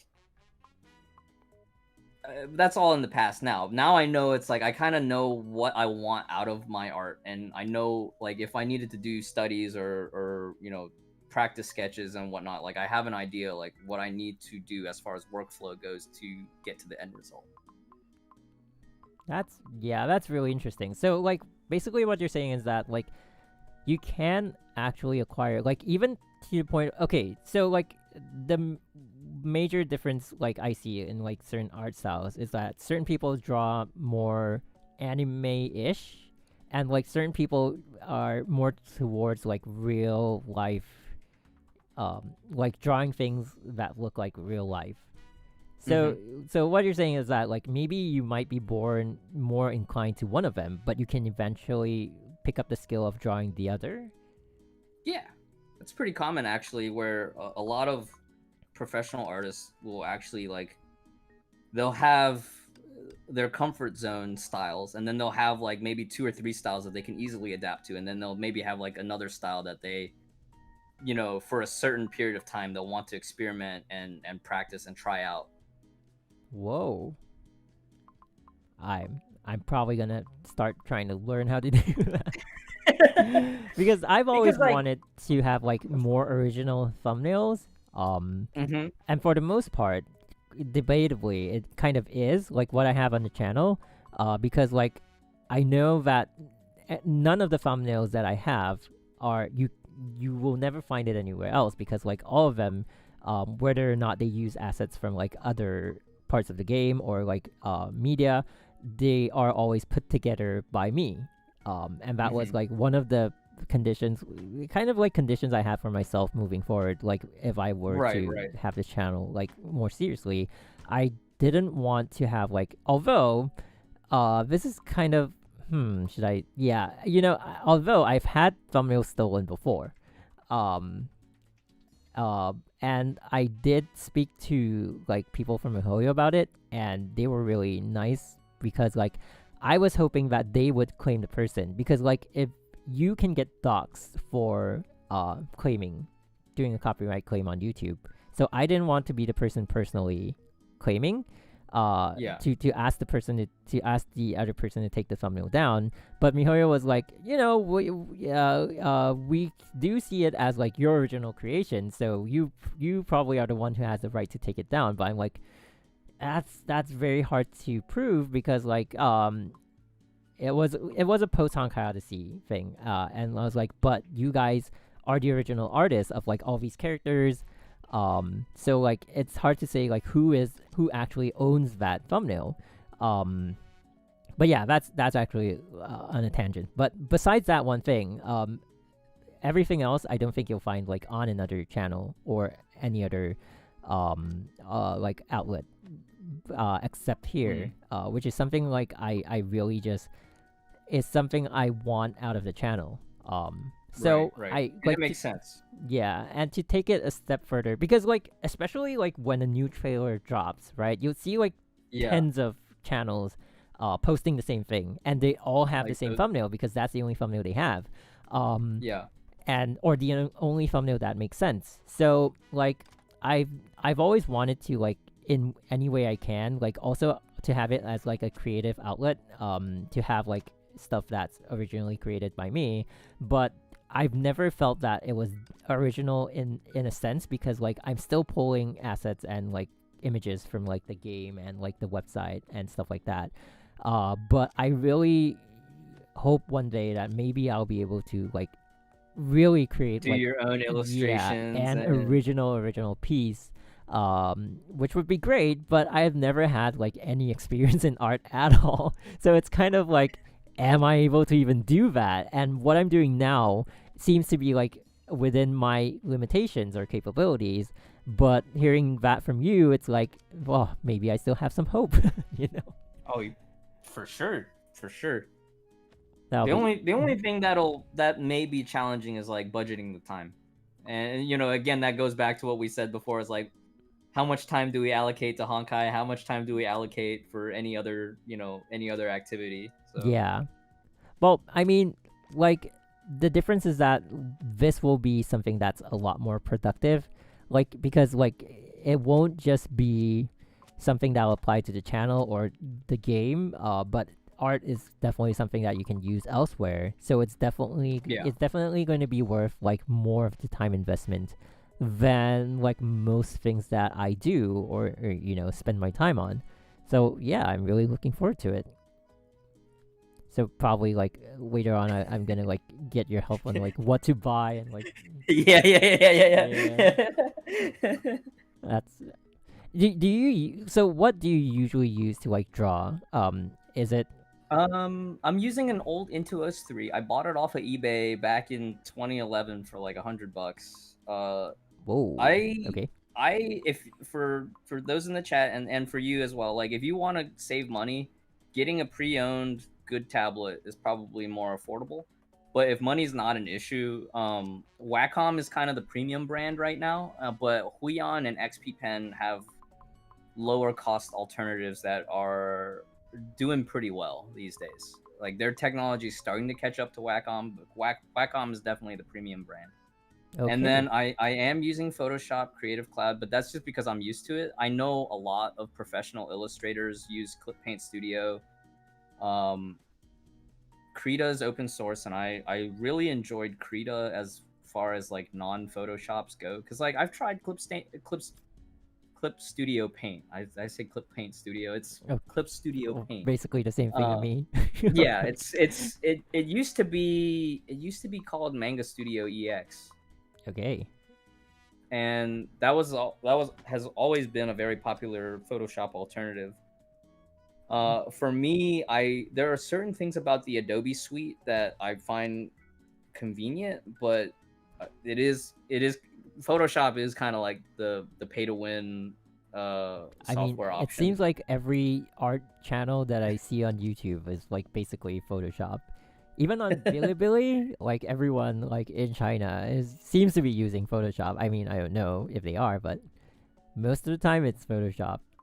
So I'm like, I don't know, but are they all there's pros and subscription-based? cons for sure. There's pros and cons for sure. The biggest con with Photoshop right now is like it's on a subscription model. Yeah.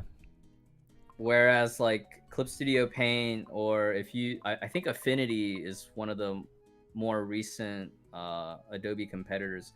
Affinity is like you pay once. Clip Studio Paint you pay once. Clip Studio Paint goes on sale pretty often. Krita's free because it's open source. Oh, okay.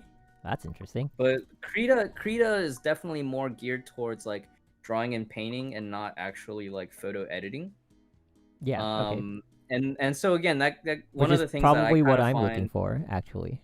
I think one of the things that I for sure appreciated is not so much Adobe Photoshop, but Adobe Illustrator has like that's been my go-to for design. But that's because like it's more of a convenience thing. Laying out artboards and doing typography and that kind of stuff. But Affinity has their more affordable pay once, use forever type of deal that can be analogous to Illustrator. Yeah, that sounds a lot more enticing. And I think Clip Studio Paint probably also has more functionalities with like laying out text and whatnot, because originally Clip Studio Paint was designed for like manga artists. So that sounds like something I would be using, I think. Okay, what else?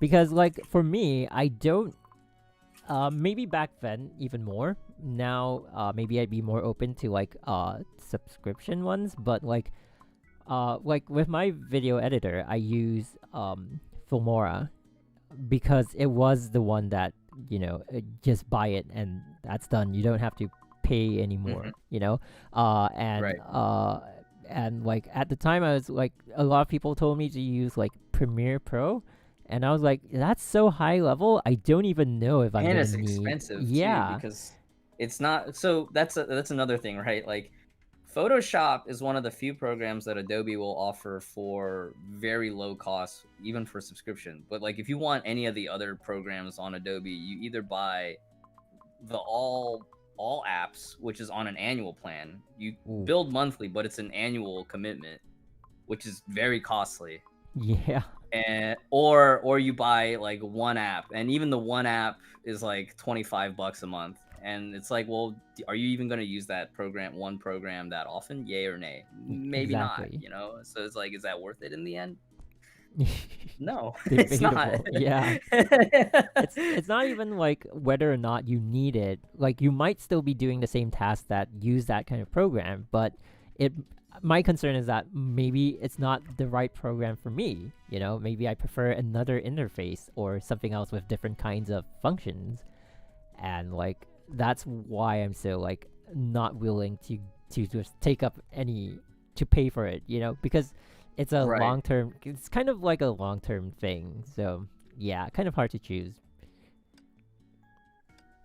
Yep, but that was very very insightful, and I think we have been on stream for like, how long have we been on? 3 hours or something like that. Wow. Very long. It didn't even feel 3 hours. Like, I know It we've doesn't been on feel- stream for like a really long time, but it's like, oh my god, that has been a really wow. Yeah. Well, yeah, but it's been really, really fun having you on, and I Yeah, think you thank you for brought having me. me today. Yeah, thank you for being here. You also probably brought me a lot of luck with the with the pools. We talked about like, oh, it'd be really nice to get two in the same multi, and like immediately it dropped, and I was like, wow, okay. But yeah, I mean, I'm pretty sure we will do more of these. Maybe like, of course, I do look forward to like be inviting. I think my focus will also be on like people who have like, who probably seem, not that like this channel is big or anything, but like maybe bigger than some other people who like seem to be very talented but not having the viewer base. And like, that's maybe something that I would also look forward to, because I feel like miHoYo wants to promote people like that as well, who like really are passionate about the game or what they do and put in the effort. But with the algorithms and stuff, maybe they're not so easily found. So like, if I could like look for more people, so viewers could also suggest it. But like, yeah, if we could have more people like that on, that would be nice as well. But we'll always, I do look forward to having you, Fenrysk, back on the stream as well. Yeah, and I don't know how often we'll be doing this. If it's like, if people enjoy it, maybe monthly. I mean, weekly even. Yeah, I think I could fit in like weekly, because the week in Honkai was like, man, it was worth it. I love doing it. Like every day going back on stream, it But was like, that daily streaming can get exhausting, and I yeah. know that from personal experience. Yeah, it was really fun though. Like, Yeah. especially like having a long day at work, and I like leave work a little earlier because I know I'm gonna stream. Or like, some days I get to like work from home, but I leave work, essentially leave work a little earlier because Right, I have to stream. That's what I mean actually. So like, instead of like, because I'm someone who like, when I work from home, I sometimes have to go back to the office, but like when I'm completely work from home, it's terrible because I can't put it down. So like, having the stream to be like, oh, I'm gonna stream later, and like having the people on, it was a really nice experience. But having like streams daily is definitely not something I can squeeze in right now. So if Yeah, we were yeah. to have like people on, and it's a weekly thing, it'll be really fun. Yeah, and I do look forward to having you back here as well. So I guess you'll be doing the next official stream as well for I don't think the official Cool. announcement has gone out, but I did get notification. I do believe I am on the list to do it for the next one. Okay, so neither of us are like actually confirmed yet. So, well, but it'll be nice to pop by and see yours whenever it comes by. Yeah, and maybe like or in future maybe I could. I'll probably watching yours because yours will air first, right? Yeah, and then I'll go ahead and watch Oh, I'm watch so yours glad that I later. caught yours last time because like completely didn't know that you could break the terrain on the Haxor Bunny open world till I saw it on your Oh, stream. I yeah. was like, yes, because I completely avoided testing that during the beta. Yeah, for Because I was like, I didn't me, want to spoil. it didn't. I I didn't want didn't to even know, spoil. like, because like on the Chinese version, I was so pressed for time when I was playing it, like even though it was off stream, that I was like skipping through everything, and then Yeah. I did that by accident when I was like world level 7 or something, which is like it's like so far in, and I'm like, oh, we can Yeah. actually do this. And I'm like, that's something that would be interesting on stream because it's such a huge difference of like you explore, you break through the entire bridge. Right. It was like something that's eye catching. And so I remember to do it, and it was really fun. And I'm glad that Yeah. you got to be able to, got something out of that as well. Yeah, so yeah, I look forward to maybe popping by your streams in the future, hopefully, and having you Hopefully. on as well. And I think we're gonna end the stream here because it's been 3.5 hours, but it's been a really I gotta go enjoyable. walk the dog too, because I know your dog's been waiting. I have to go Yeah. walk the dog as well. Actually, I asked him if he wanted to go out before the stream, and he was like, "No, I don't want to." Yeah, I have two dogs. So the male one is like the more picky one. So I'll ask like, Oh. you want to go out? And he'll go to the door if he wants to. But he went to the room, and I was like, okay, yeah, okay, that works for me. But yeah, so yeah. I hope you have a good time walking your dog. Thank you so much for being here again. And yeah, we'll see everyone real soon. All right, so that's where we say bye. Bye bye. Bye.